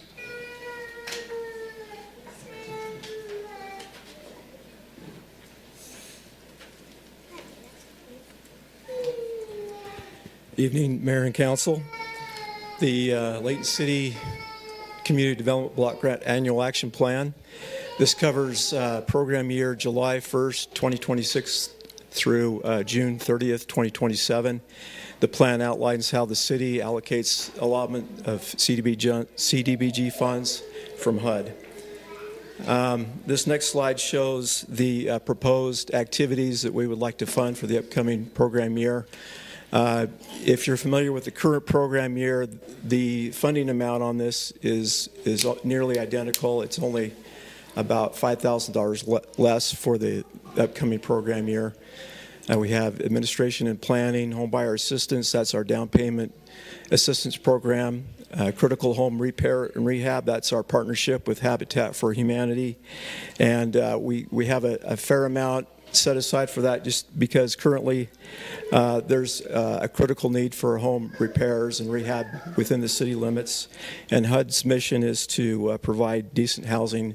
That's a top priority with HUD. And then we have our public service partners outlined below that, and those all have to fit under a $58,000 15% cap from HUD.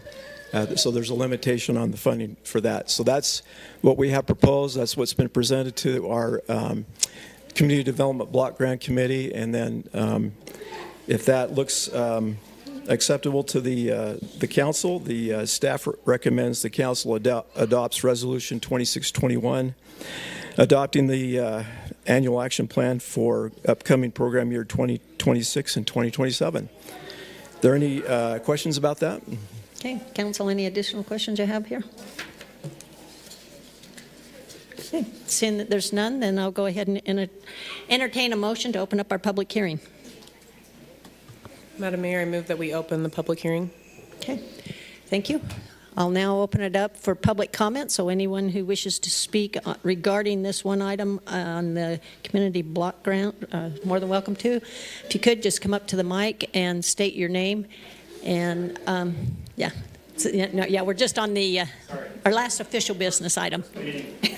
That's okay. So anyone who wants to speak regarding this public hearing item on the block grant, please state your name and what city you're from. I'm John Russell. I represent Habitat for Humanity, and we offer the critical repair program, specifically for the community development block grants in Layton City. So all Layton residents that are low to moderate income can apply for the program and for any deferred maintenance items. We appreciate our relationship with Layton City and the CDBG funds that allow us to continue this funding and this critical home repair. It offers housing stability for those that are current homeowners. We know that housing affordability is one thing.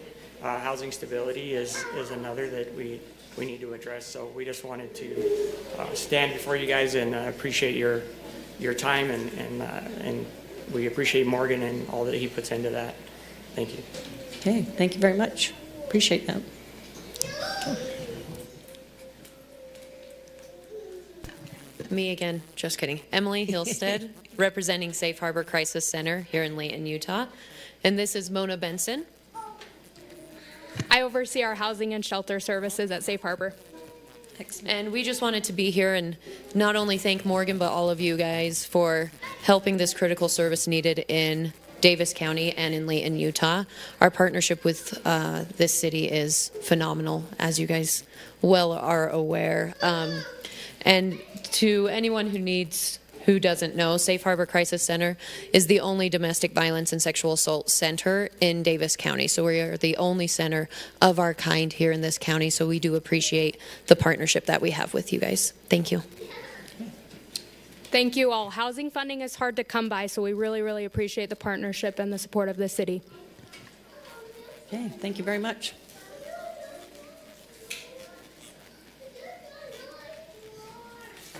Carlene Kidman with Layton Community Action Council, Layton Youth Court. And I just want to ditto, thanks Morgan, he's great to work with. I really enjoyed working with him.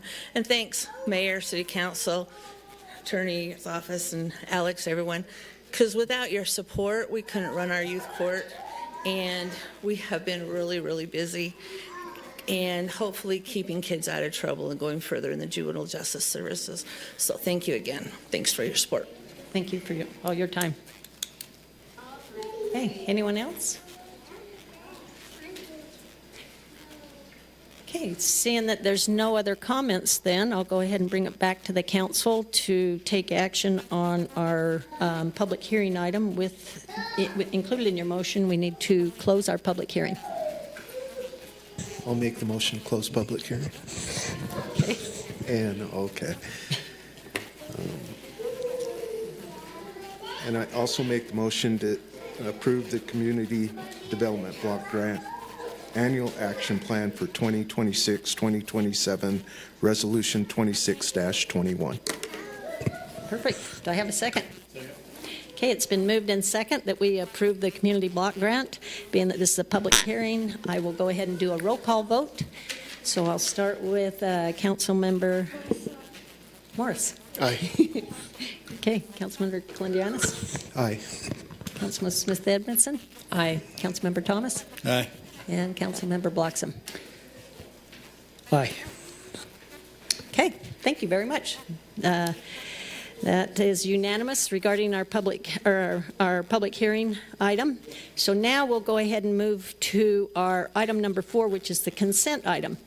And I think before we get into this, I personally just want to go ahead and read a statement that I feel like I need to address at this time. Again, I appreciate everyone reaching out to us, but as the mayor of Layton, I appreciate the thorough input that I have received, and I know the other council members have received, regarding the possibility of creating a designated off-leash walking trail in our city at the East Ridge Nature Preserve. This discussion reflects the passion of our residents for our community, our parks, and the quality of life that we want to maintain here for everyone. This issue has generated strong feelings on both sides, and I believe it's important that we continue to have the conversation respectively, productively, and with a focus on the solution that serves the broader community's interest. I have a couple of quick thoughts and comments regarding this and hope that we can have a productive dialogue. But first and foremost, I think it's important to note that our early discussions on this are going to be ongoing, and a couple of things to consider. There are residents who strongly support the idea of a designated off-leash space for dogs and would welcome this proposal. There are also residents with legitimate concerns regarding the safety, maintenance, noise, costs, and the preservation of our shared public space. Both perspectives deserve to be heard respectfully. Moving this conversation forward requires collaboration, patience, and a willingness to listen to one another.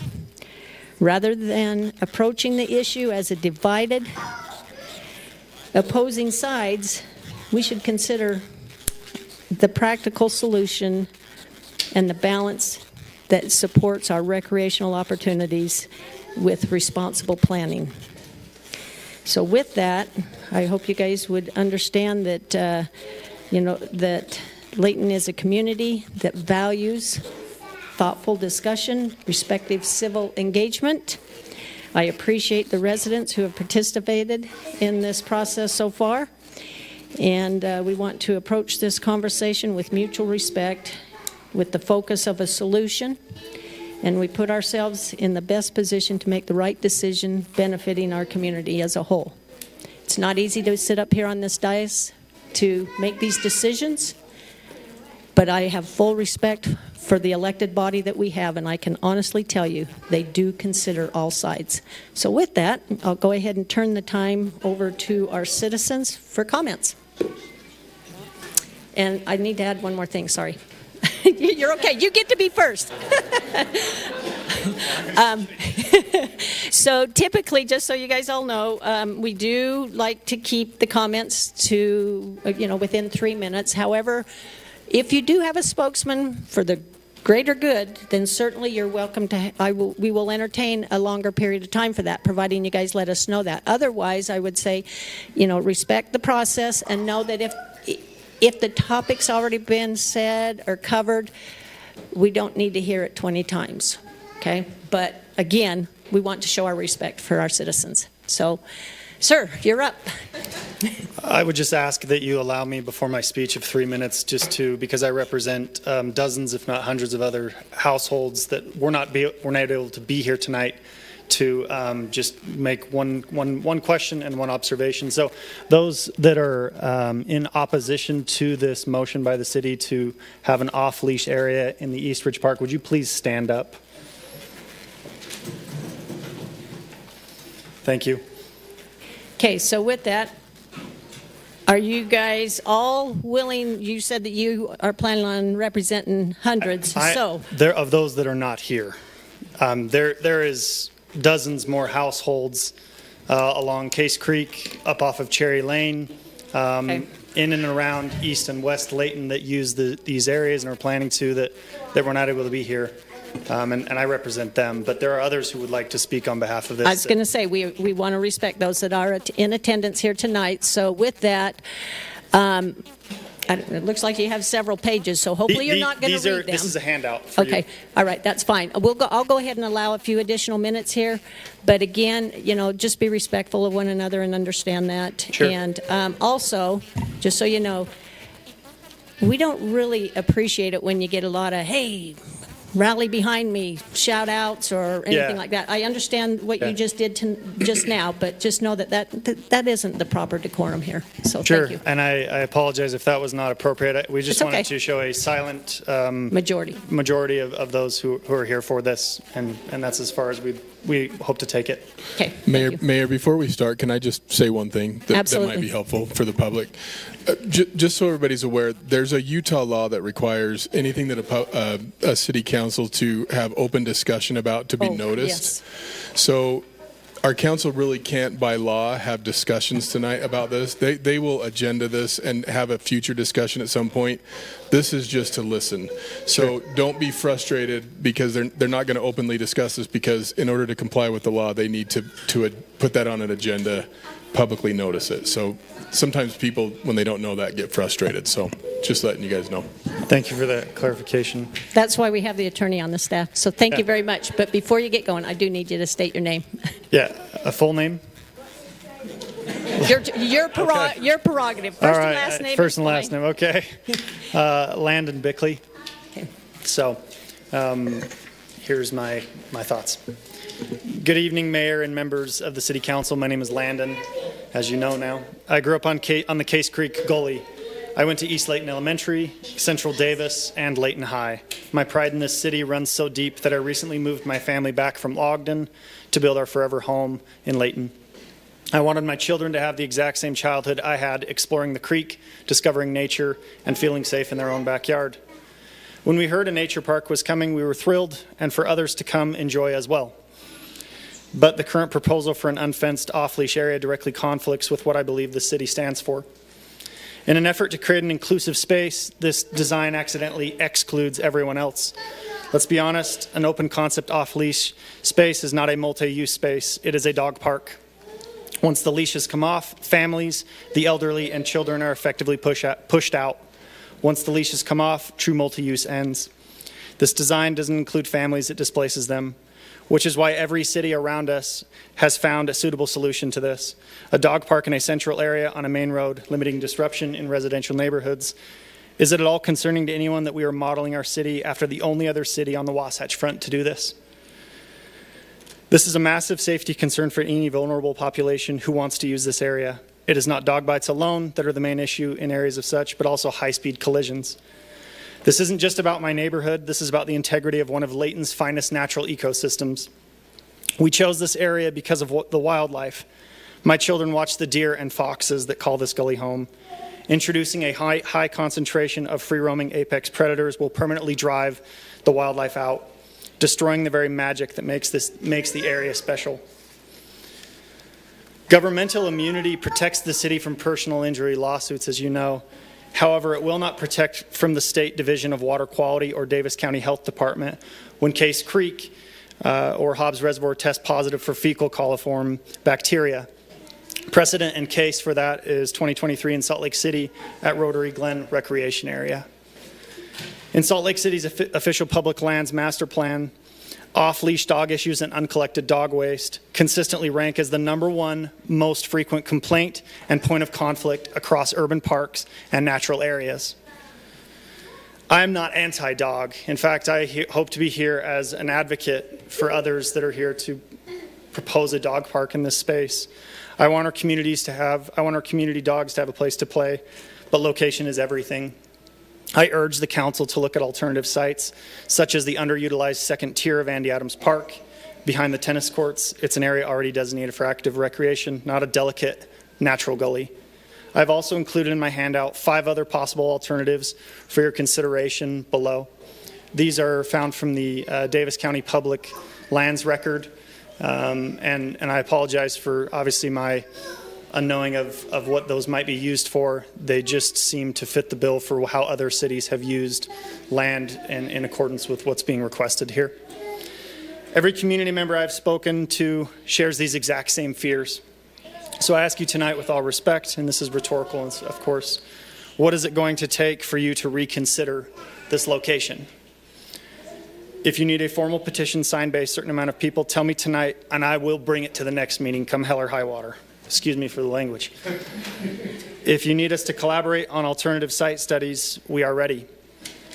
To further support this initiative, I want to pledge $1,000 of my own money to building a dog park once a suitable location has been chosen. Please do not ruin the best natural area Layton has left. Let's find a suitable solution that protects our neighborhoods, our kids, and our environment. And I recommend to any neighbors to make that same pledge as well of a financial donation to a dog park if that's what the council sees fit to build in this city. Thank you. Okay, thank you very much. Okay, I don't want to turn this into a data center, sorry. But honestly, that's just what I'm saying, you know, just that isn't typical that we have in here. So again, there's two sides to every story, and we're here to listen. So thank you. Thank you. I have been asked to represent other people here that are currently here, so I'll be using their time as well. My name is Michael Hills. And I appreciate the words, Mayor, that you said at the beginning of this meeting. And thank you all for the opportunity to comment on the proposal to allow off-leash dogs on and near the nature trail behind the residential homes in Eastridge Park near Case Creek. I have lived 21 of the last 24 years in an apartment and have visited many unleashed dog parks with friends and neighbors. I am not against an unleashed dog park, but I am against the location currently proposed. Finding the right location for unleashed dog parks is critical, as I understand you are aware and have been thinking about and working on for years now. In addition to the information I emailed all of you yesterday, I respectfully urge the council not to approve off-leash dog use at this trail and postpone action until the city completes site-specific analysis of public safety, neighborhood impacts, wildlife impacts, stormwater and water quality impacts, enforcement capacity, and alternatives such as a fully fenced dog park located away from homes and waterways. This location is material different from a fenced dog park. It is a nature trail directly behind homes, near private backyards, near wildlife habitat, and adjacent to a stream. Layton's current public-facing park rules welcome dogs on leash in neighborhood parks, pocket parks, improved detention basins, and established city trails, while stating that owners must maintain control. Dogs must be attached to the owner at all times. Leashes may not exceed a typical 16-foot retractable leash, and owners must clean up waste. The same Layton sign directs concerns or violations to Davis County Animal Control or Layton City Police. Davis County Animal Care also states plainly that dogs must be leashed in public areas, including parks, trails, bench and shoreline trails, school and church properties, sidewalks, roadways, and other public areas. It states that the only place a dog may be off-leash in Davis County is within fenced property. Utah law also creates significant liability concerns because a person who owns or keeps a dog is liable for injury caused by the dog, regardless of whether the dog was previously known to be vicious or mischievous, subject to statutory exceptions. You may be aware of the case with Francis versus State that happened here in Utah. Once you have been made aware of safety issues and have not made appropriate changes, you may have a situation where we no longer have immunity. The concerns are not theoretical. Off-leash dogs can frighten children, elderly walkers, runners, cyclists, and people with disabilities. They can approach or enter private yards, trigger barking from dogs in adjacent homes, create conflicts with leash dogs, chase wildlife, and create an enforcement problem because the burden falls on neighbors, trail users, animal control, and police after an incident has already occurred. The proposed location also raises water quality questions. The trail and proposed off-leash area is next to a stream. The Environmental Protection Agency, EPA, stormwater guidance explains that stormwater can pick up pet waste left on the ground and carry it directly into streams, lakes, and rivers. EPA also states that pet waste in water bodies can make people and animals sick, promote weed and algae growth, and damage aquatic ecosystems. There is sometimes a suggestion that dog feces are no different from deer feces already present in the area. That comparison is incomplete. The key distinction is that dog feces typically comes from a rich protein omnivore diet and is more likely to create public health and water quality concerns, while deer feces comes from a wild herbivore diet and is usually part of a natural nutrient cycling in the landscape. All animal feces can contain pathogens. However, dog waste is different in this context because the city would be inviting and concentrating domestic animals and their waste on a public trail corridor immediately adjacent to homes and a drainage to a stream. That is a new controllable source of pollution and nuisance, not merely a background wildlife condition. Dog waste is also a recognized urban stormwater concern. EPA identifies pet waste as the leading source of nutrient and bacteria pollution in urban streams and waterways.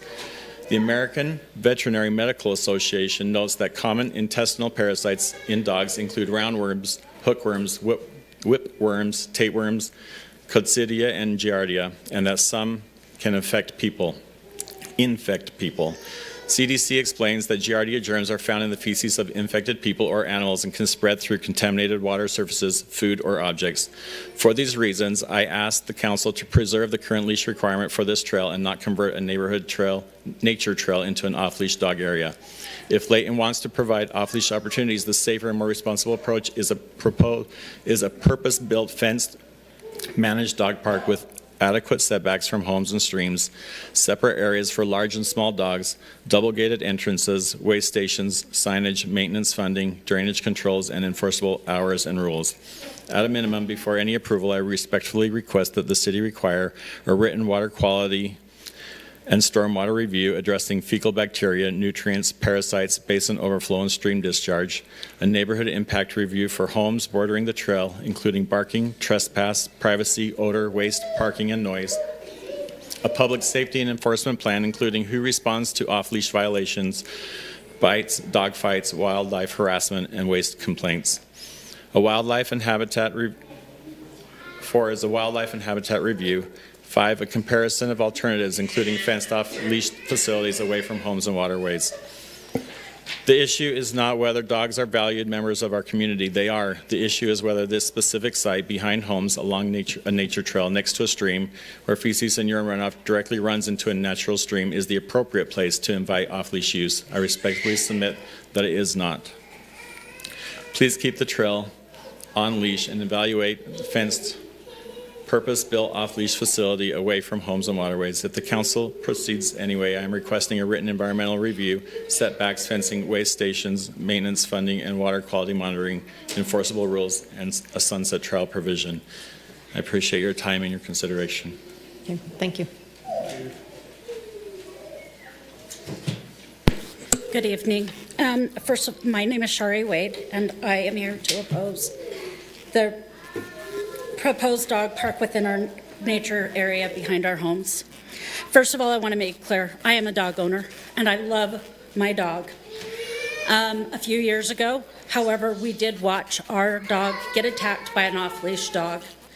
It took 4 grown adults, a phone, to get that dog off of our dog, and then several $100s to repair and save our dog's life.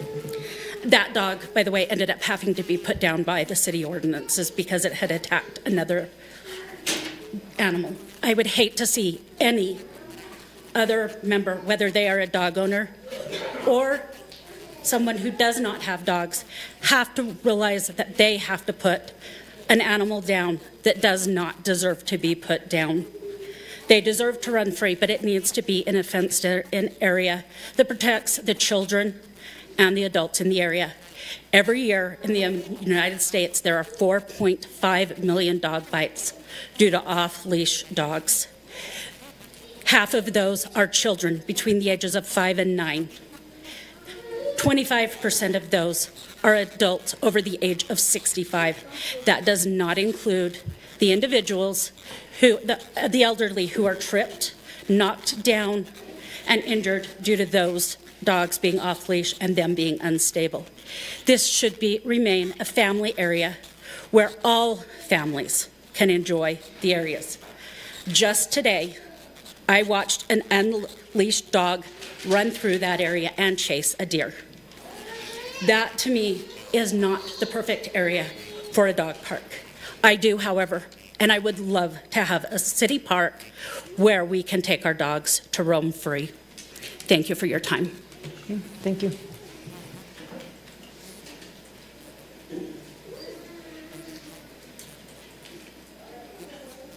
My name's Larry Todd. I live on Emerald Drive, right very close to this, where this planned park is supposed to go. When we bought our home, one of the biggest things was saying that there was a natural park that had already been approved by the city and that we would go in. And this was one of the main drawing areas in going into that area. There would be an area we could go and we could walk through. We could see nature. And we've done that many times going down there and seeing deer, foxes, and other things. That would all be eliminated. But one of my biggest concerns is the access. There's been probably almost 100 new homes built in that area. And there's one access into the area, and that's Emerald Drive. And what this is going to do is just going to compound the problems now, is that traffic going in front of my home right now is very, very large. I moved into the area 5 years ago, and the traffic's probably doubled or tripled since I moved in there. And because of the lack of access going into the area, one area on Emerald Drive, one area turning right to go down to where the access to the park would be, is going to be completely impacted.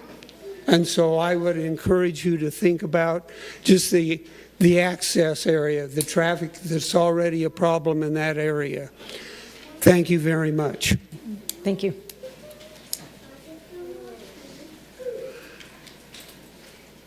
Anyone else?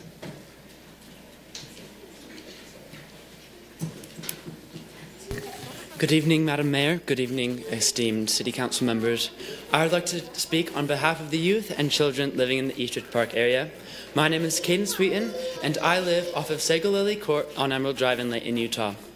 My family and my siblings and other kids in the area have been severely looking forward to this area being proposed as a nature park. This area we always love biking near and seeing the progress that is being made. Sadly, when it was proposed to be a dog park, although I love dogs, if I could have a dog I would, sadly, because of allergies I cannot. But sadly, this would no longer be an area just for families. It would be an area just for dogs. And I would love this area to be an area for kids where they can enjoy themselves, especially during the summer days when you have the time off. And also, with environmental impact on kids' lives, it has been found that kids who enjoy the environment and go outside often do better in school. Sunlight provides an essential vitamin called vitamin D that is very important for mental health and success in school. And by getting this vitamin D and having an area close to Eastridge Park would allow these children to succeed in school and better improve their lives and mental health. I thank you for your time. Please consider moving the dog park to a new area. Thank you. Very good. Thank you. Anyone else?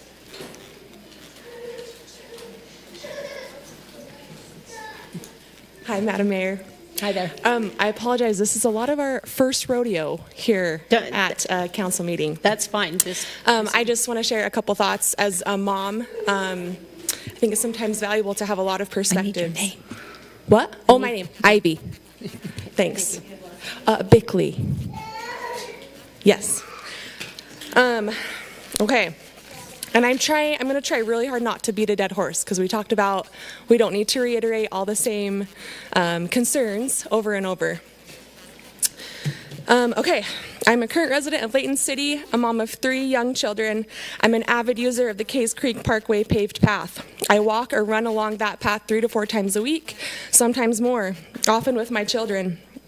It is an absolute joy spending time on that trail amid the plant and animal life that thrives so beautifully.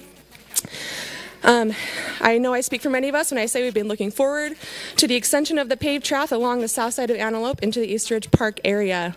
And, you know, as stated, when we heard about the off-leash proposed dog area, I just had some concerns. First and foremost, safety. One of my values as a mom and individual is spending time in nature. We make it a priority in our home to learn about plants, animals, ecosystems, and when we're walking or riding our bikes along Case Creek Parkway, those things often come alive for my kids. In fact, just the other day, I turned around and my son was laying face down on the pavement, and I thought he had crashed. And so I ran over to him, and he's like, "Mom, look, it's a ladybug." And I just thought that was such a sweet moment of how alive this area is. Unfortunately, if this area is put into play, I cannot safely allow my family to visit this part of the trail. Because of children's size, it puts them directly in harm's way if approached by a dog off leash. My children like dogs. They've been taught how to safely approach a dog. They want a pet. They know to ask the owner and to be very gentle. However, in this proposed section of the area, no matter how much I teach them about dog safety, I nor my child can control the safety of the area, a dog running up to them without the owner maybe even in the area or nearby. And then just want to reiterate that there are ways we can work together to identify alternate areas to support a dog park for those that feel strongly about that. And I love the idea of coming together as a city to do that. And I thank you for your time. Thank you. Thank you.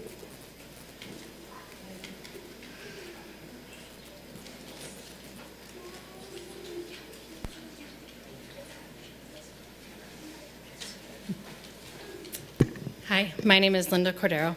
I wasn't planning on speaking, so I don't have anything printed out. I'm just going to make a quick statement. Something that nobody has mentioned yet is the flight path for Hill Air Force Base over our section of homes and the nature trail is the planes fly low and loud.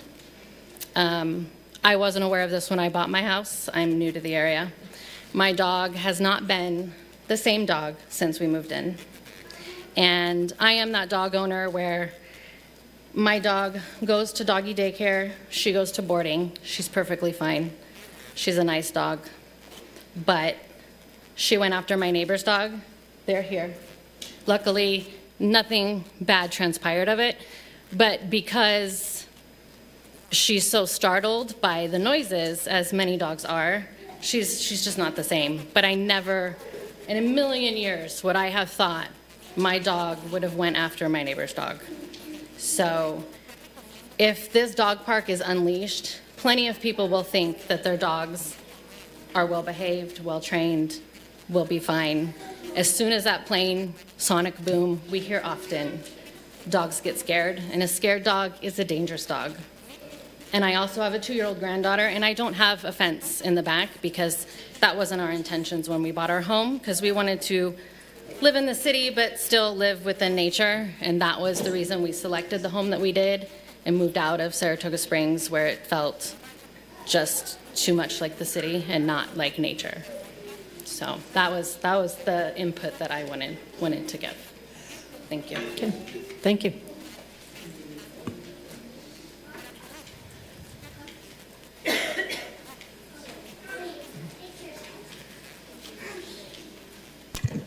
I'm Blake McKinley. I'm also opposing to have the open leash policy. I am going to keep things short because I know a lot of things have been said, but I wanted to at least just pass out the points that I have prepared. And I wanted to at least emphasize a couple additional things that were not brought up already. It was mentioned that the CDC, lists approximately 4.5 million bites per year. What wasn't mentioned is that 1 in 5 of these bites it's proposed that these need to be seen by a medical professional. I myself am a board certified internal medicine physician, and I would propose that even more than 1 in 5 bites probably need to be evaluated. And so my questions are, is council, who's responsible for these bites? I know that the Utah law itself recognizes serious risks associated with dog-related injuries. And under Code 1811, Utah has a strict liability state for dog attacks, meaning owners are legally responsible for injuries caused by their dogs regardless of prior behavior. But I would ask a few questions. What is the plan if an incident does occur? If a child is bitten, who is responsible? If the person with the dog walks away, is the mom's tending to the child? What is the vaccination status of the dogs? That's not always something that we can easily do, and then your kids have to go and be vaccinated a lot of times with pretty extensive vaccinations that can be pretty extensive. How will ownership be verified? And then, is there any family support for child experience physical injury, emotional trauma after these attacks? So I think these are all things that need to be thought about.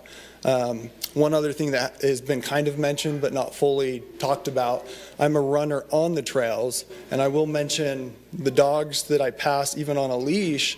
When you're running on a trail, the instinct of a dog is to protect their owner. And so even on a leash, the dogs kind of come for you. And so I don't think I would be able to fully run. I'd have to just stop every time and walk past slowly for a good portion of my run if I was worried about dogs being able to do what they would like, not being on a leash. So things to consider, and the rest of my remarks are on the handout. Thank you. Thank you very much. Go ahead, sir. I'll also keep it brief, but you need more reading. In addition to our emails. Oh, yeah, pass it down. It's not all for you. He's the attorney, though. He can... No, it's okay. Yeah, I got it. Yeah, one's for you, though. So I guess I would just say... Do you mind stating your name first? Yeah, thank you. Josh Burns. Okay. The reason we're all here is because there's something worth preserving in Eastridge that's already there. You might not know about it, but we'd invite you to come and check it out for yourself. And a lot of people are here. I'd say a lot of people are here because of fear. Some people are afraid that this beautiful area is going to be taken over. Dogs are going to run wild. It's going to echo through the bowl shape of this hollow into all our homes with no natural barriers between the homes besides a 6-foot vinyl fence. And all the trees are not mature. Our houses just went in, so none of us knew about this dog park till just now. That's why you're meeting us. We're all new. So a lot of us have fear of that, right? We have fear of losing out on a safe space. And then there's got to be others here and not in attendance who are afraid that all of their efforts to obtain a dog park in Layton are frustrated by all these residents finding out that the dog park's going in and what are we doing? All of us, I think, would agree that a dog park is great in Layton. We'd love to see a dog park. I had a dog when I was a kid. My son is begging my wife for a dog. Maybe we'll get one. I'm not very convincing with her, but we'd love a dog, and we'd love a safe area for dogs in Layton. Just acknowledge that we have here in the audience the former owner of all of this land who's seen it before it was all developed and appreciates so much the beauty of this land and the wildlife that's there. It's a very special place. It's worth preserving. And before we moved in, we were debating on whether or not we should buy a house there or not, and we were walking on the Case Creek Trail because our trail wasn't done yet, and it's just right down the road. And we're like, should we buy this house? And we were amazed by the beauty. And then all of a sudden a fox walked across the trail, and we said, this is it. We have to be here. That dang fox hasn't come back yet. But we love there. We've seen a couple foxes behind our house, mostly deer every day. But we love the area. We'd invite you all out to come see it. If you haven't been there, I'd invite you to just come early morning, come late in the evening, sit out there for 5 minutes and say, should this be a dog park? If you sit on a bench out there, you just sit out there, you might change your mind.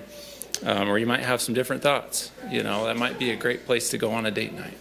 So I'll leave these thoughts with you, and thank you for your time.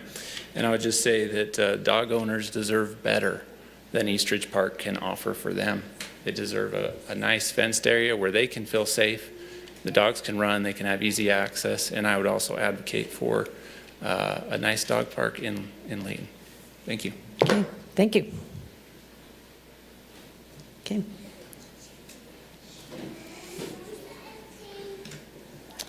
I'm Jennifer Bazzano, Layton City.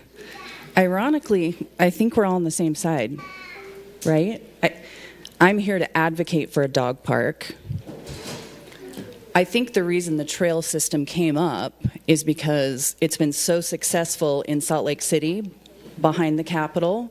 No problems with the watershed there. It's been very successful in Park City, so I kind of think that's why that was maybe one of the proposed options.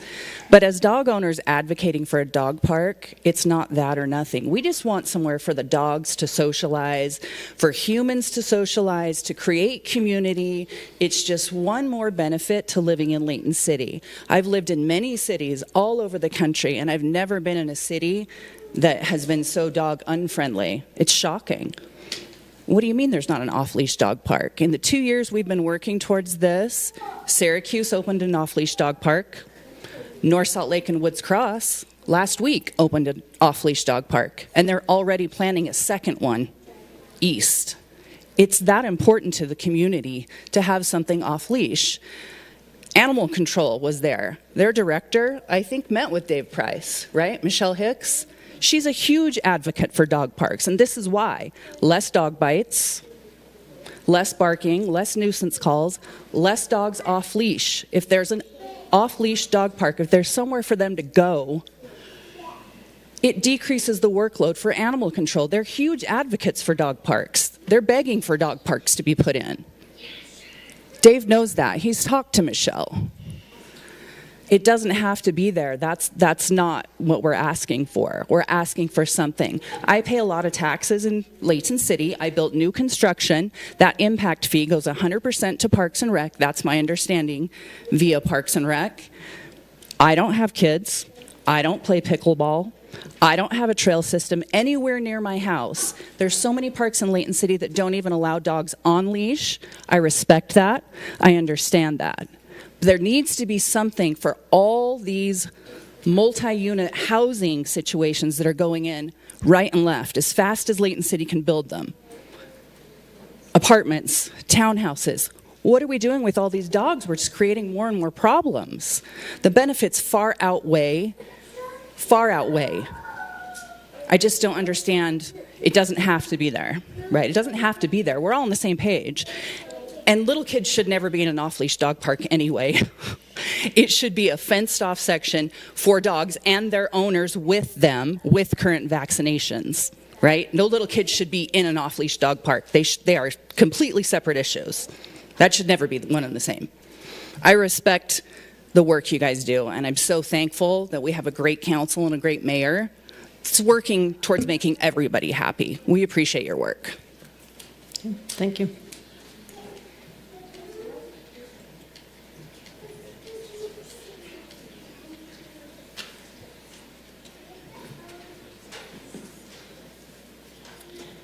Jennifer Shepard. Great comments from all you guys. I appreciate it. Great points being brought up. And we have been working with Parks and Recreation and the City Council in trying to get a dog park anywhere in Layton. We've gone through many alternate proposed sites, including the ones that have been brought up today, that have been rejected. And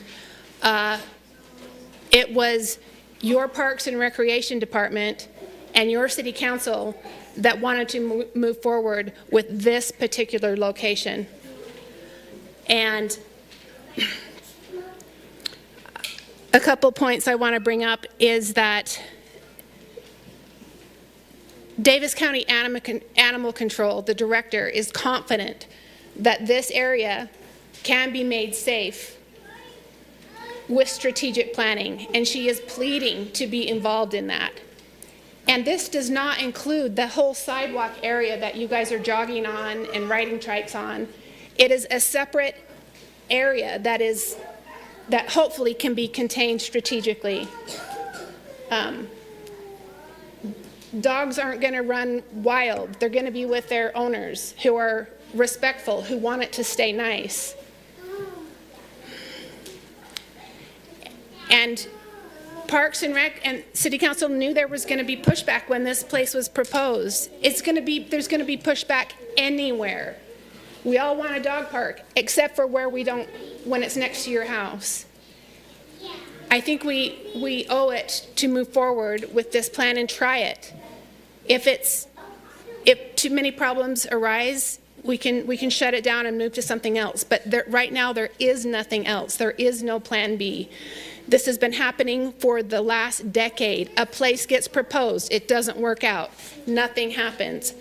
We're finally to where something might work, and now pushback is happening, and I'm fearing that now nothing will happen. So I think we owe it to the years-long effort to move forward with this, working with animal control and making it safe. We all want it to be safe. It can happen, and thanks for listening. Thank you, Jennifer. Elise Hales. Thank you for your comments, and I absolutely empathize. I've read a lot of the things on their Facebook page. They have been going after this for years and years, and I can only imagine the frustration. However, I do want to point out one fallacy. When she says we owe it to go forward, to who? Because the dogs couldn't be injured, but do you see these kids out here? One child is injured. Is it worth it? Then we do it plant, like she says, then we decide to regroup. We've heard many statistics. You owe it to drive the wildlife out and then say they're gone, it didn't work. They will not come back. Read the statistics, it's permanent. So you owe it to give it a shot because you've gone this far. But I would like to be clear and firm at what is the cost. You see these faces? They're not her kids, they're our kids. And we live right there. That's my backyard. That's my baby who said I won't take the kids there anymore because I won't feel safe because it's a liability on me. So she doesn't want to babysit for me or take them in our backyard. Okay, it affects more. I'm not saying it's probably really frustrating that she has gone through these hoops and nobody wants it. But guess what? This affects us. And to just simply say, well, we owe it to ourselves to give it a shot. What is the cost? You want somebody injured? You want lawsuits? You want people putting down dogs like she mentioned that was terrible? You want our wildlife that is so beautiful? We were going to live in Utah County. We had heavily looked. We had houses picked out. And just like you heard from that man, we saw that gem. And I said, I don't care what it is. We need to be here. My kids, we go on nature walks. Like she said, they look at the wildlife to preserve. It's beautiful. We love animals, but not an unleashed dog park. Is it worth it to take a risk? It's not her kids she's worried about, so it's okay for her to roll the dice. So let me be firm. What is the risk? Let's just see how it goes, and then we'll reevaluate. You can lose your entire habitat. You have an injured someone who lives there, and a lot more problems. I propose, as so many here have said, that we look at another dog park. And she did mention those dog parks, just so you know. Have you looked at those? They are far away from residential homes. They're near a highway, and they're awesome. They're fenced in. That is not what we're proposing here. Where in Layton can we find those? That's great. We're all for that. But I'm sorry it hasn't worked out. But at what risk? I ask you. I persuade you with ethos, pathos, and logos in my rhetoric and all that you've heard tonight. These people are here because they will rally against it.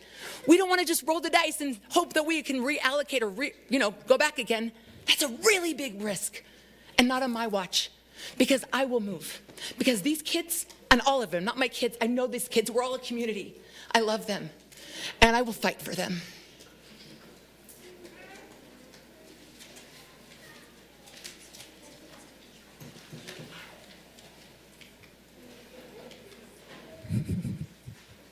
Hi. Hi. My name's Paul Bickley. I do not live with Landon. However, I have lived in that area for 34 years. We raised our children there. And so what we're talking about is a very beautiful area. Our children have played down along the creek and stuff and enjoyed that for a long time. And if I were a dog, I would love to be there. I love dogs. We have one in the family, and I love to walk it on the beach when we go to visit our kids.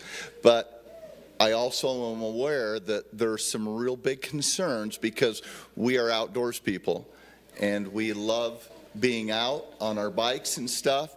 And I can tell you that if I will not use that area at all on my bike, being concerned whether I can go down in there to use the restroom.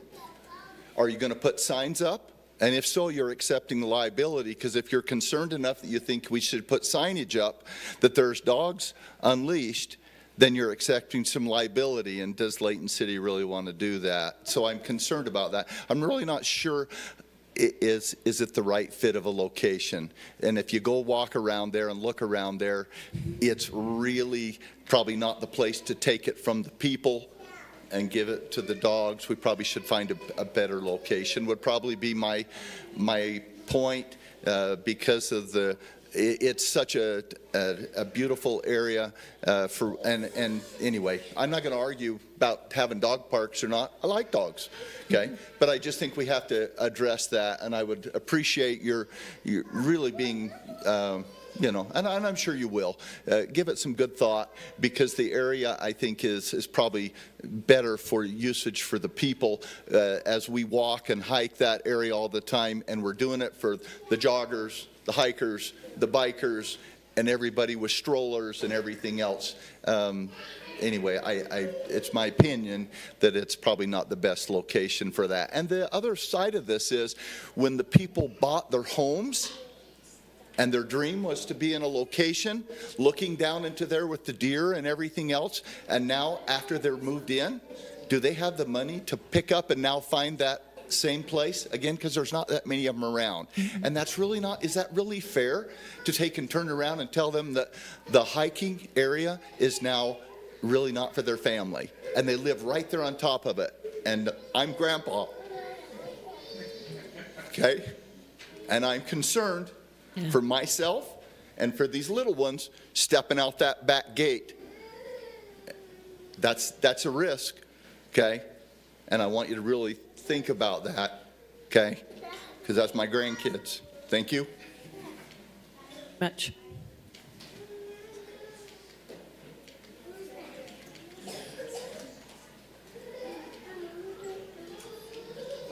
Hello, my name is Daniel Enriquez. I live in Layton. Make this quick because I don't really like talking in front of a bunch of people. So I think everybody up here has a valid point. We want to see a dog park. We don't think this is the right spot. Every morning, I get to wake up before work where it's nice and quiet, dark, and I get to see the deer just grazing on the grass across from my back window. Every day, my daughter gets up, eats breakfast in her high chair, looks out those same windows and screams, deer, deer, deer. And before anybody else gets to see those. I'm not a stranger to wooded areas. I love Layton for that. When I was young, I grew up in a very foresty town. We had a plethora of off-leash trails, especially behind my house. One of the reasons why I don't approve of this is because when I was young, I was bitten by a dog on a trail playing with my friends because it was right behind our house. And the owner of the dog called the dog back. They walked away. I was a child with my friends. We went back to my house. I was bleeding. My mom said, well, what happened? Had to take me to the hospital, get stitches, and there was no accountability for that person. If there's plenty of children running around the streets. I love that about Layton. I feel safe, feel good about the town. I feel great that the kids can go down to the park, go down to that place, play, explore. But they do it as kids. They go out there and enjoy the space without playing around by themselves with their friends. If there's dogs running around and a dog gets away from their owner, that's that child. And there's not going to be accountability. I do accept that there are responsible dog owners and there are responsible people, but not everybody is. People, I hate to admit it, are not always going to take responsibility for their actions. They're going to grab their dog, they're going to get into their vehicle, and they're going to drive off. And that's what I fear the most, is no accountability for that. And the kid has to limp home, go to his mom, and with tears in his eyes say, the dog bit me, I don't know who was, what happened. I just don't want to see another child go through that. Thank you for your time.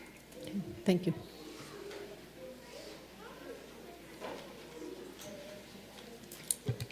Roger Lambert, LA 36 in Layton.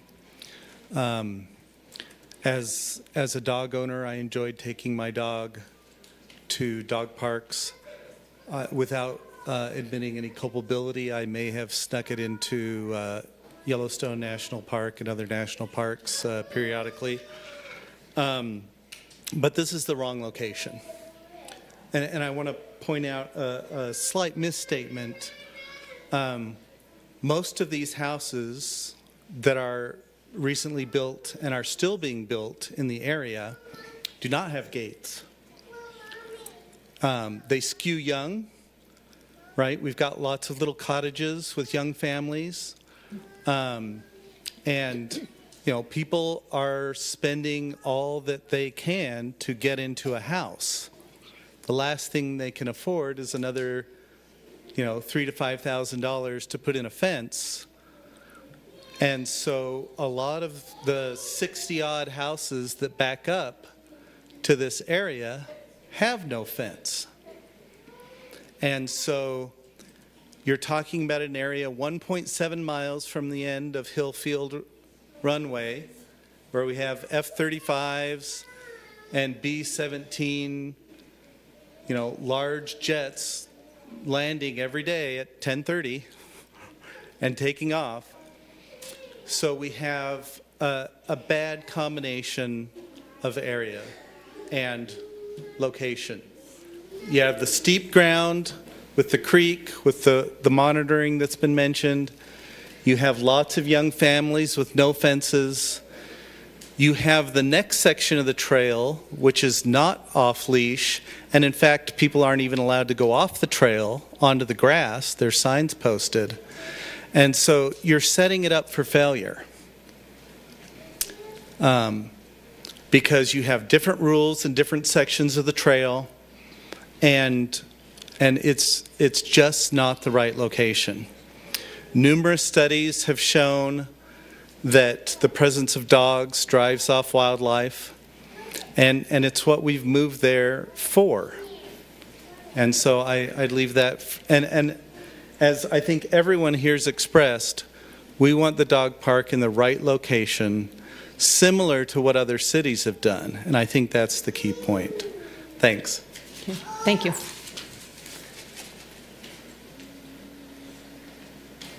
My name's Jennifer Wixom. I don't know if this is a place to ask questions, and I'm not tech savvy, but is there a map that we can see what's actually proposed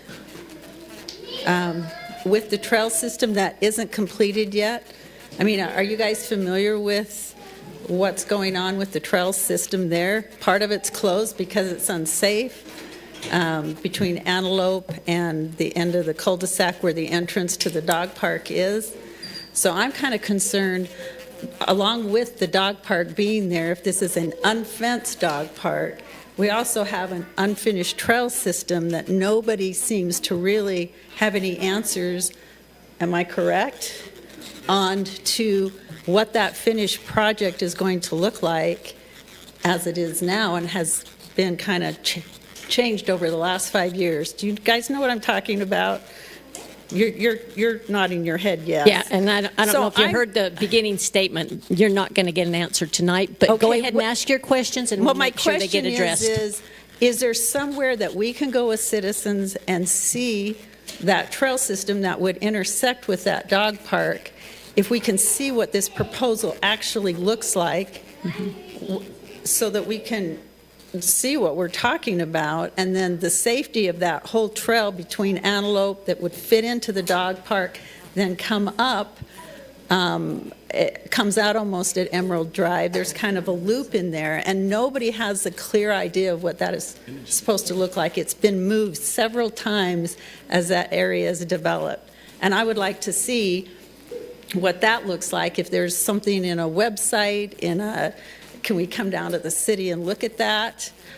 I don't want to see the dog park there, but I also want to see what the proposal is for that area, because it's been really unclear for the last 5 years, and to put this into the mix is just making it really difficult for the homeowners in that area to kind of understand what's going on.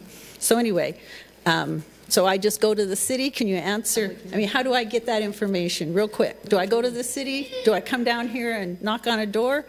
You can't answer that? Yeah, I will. So again, this is only citizens' comment. It's not a public hearing. However, this forum that's been going on is very similar to a public hearing. So in protecting the council here, they cannot answer it. But I will tell you, you're welcome to go ahead and contact our Parks and Rec folks. We do have a plan. It's an unfinished plan because we haven't finished it. Okay, so that answers me a question right there. Okay, so it's still all in limbo, right? And hopefully, I think everybody in here is frustrated with it, right? Okay, thank you.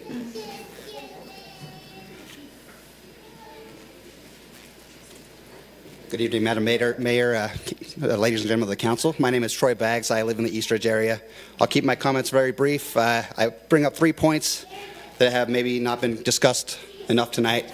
The first one is, if this is the only dog park that is on the plan, my biggest concern is it is going to be the go-to site for all the residents with dogs in Layton.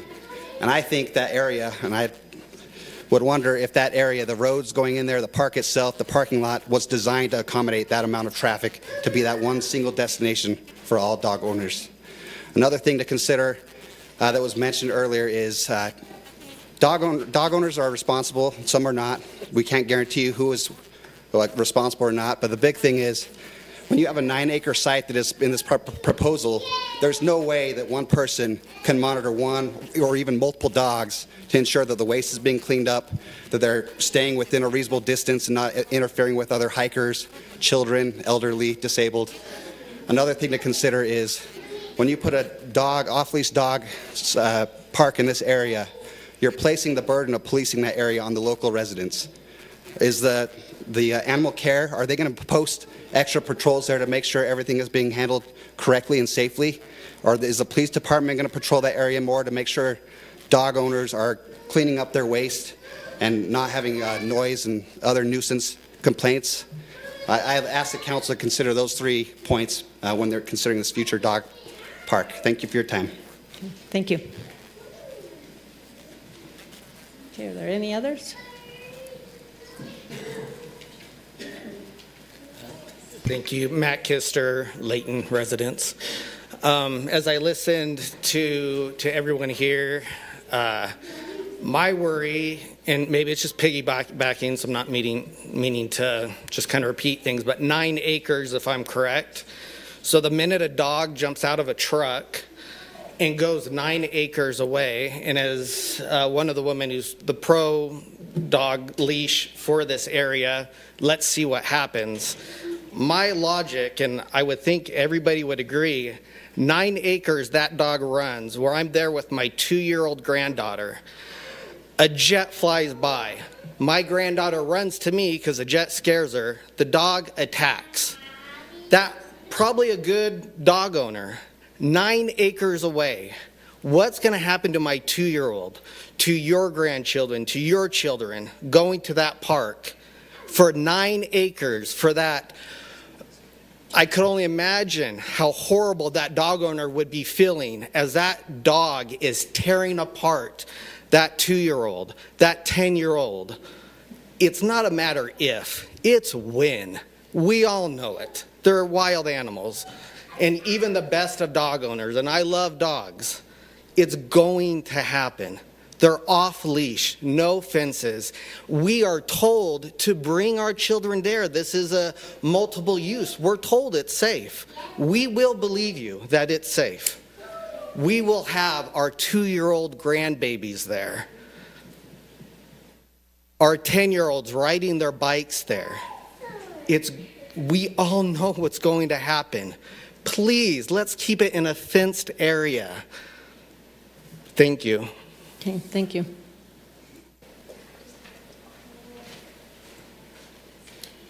My name is Doug Shepard of Layton, and as a dog owner, I do advocate for a dog park.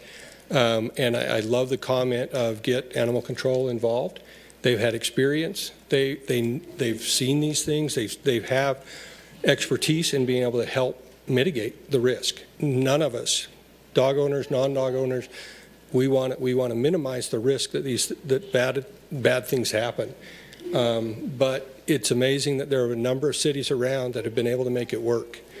And so I would advocate you not to drop the ball. Let's keep working on it, figure out a way, mitigate the risk. Wherever the site ends up, let's make it work for everybody. Thank you. Thank you.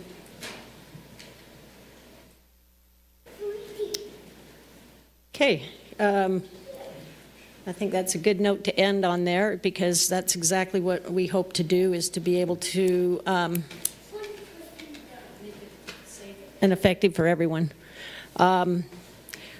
Again, this is just a citizen's comment. It's not an official public hearing, but we want you to know that we recognize it and want to hear your input. And I know this council well enough that they certainly will consider all of these comments. And going forward, we will readdress this. We're also, we have looked at other cities, and we'll continue to look at that, because we do want to make it. We've taken our time because we want to make it right. And there's a lot of costs involved in a park, and this is just one part of our entire city. And when it comes to the Parks and Rec Department, we only have so many funds, but we want to make sure we do it right when we do it. And we'll continue to analyze and let you know, but I believe that I want to just say thank you. Thank you very much for you guys being respectful to one another, because that's what really makes and shows that Layton is different, and that we do want to have a good, safe community for all of us to live in and to be proud of where we're from. So that was our last item on our agenda, so I will go ahead and ask if there's no other comments or any unfinished business from the council. We can go ahead and wrap our meeting up. I move that we adjourn. Okay, is there a second? Second. That's okay. That's great. Okay, all in favor, say aye. Aye. Any opposed? Okay, thank you again. And like I said, we appreciate the emails. We will reconsider everything. And before I adjourn, I just want to say we need to appreciate our military families that are out there that are protecting us right now. I've been briefed on some situations, and this is the first time that you guys have probably noticed there isn't a lot of jets flying in the air. Typically, we always have one out on deployment, one in training, and one that's just come back. At this point, all three are deployed. So if you could, keep them in your thoughts and prayers, and have a very safe holiday weekend. It's a long weekend, a Memorial weekend. So again, thank you very much. Good night.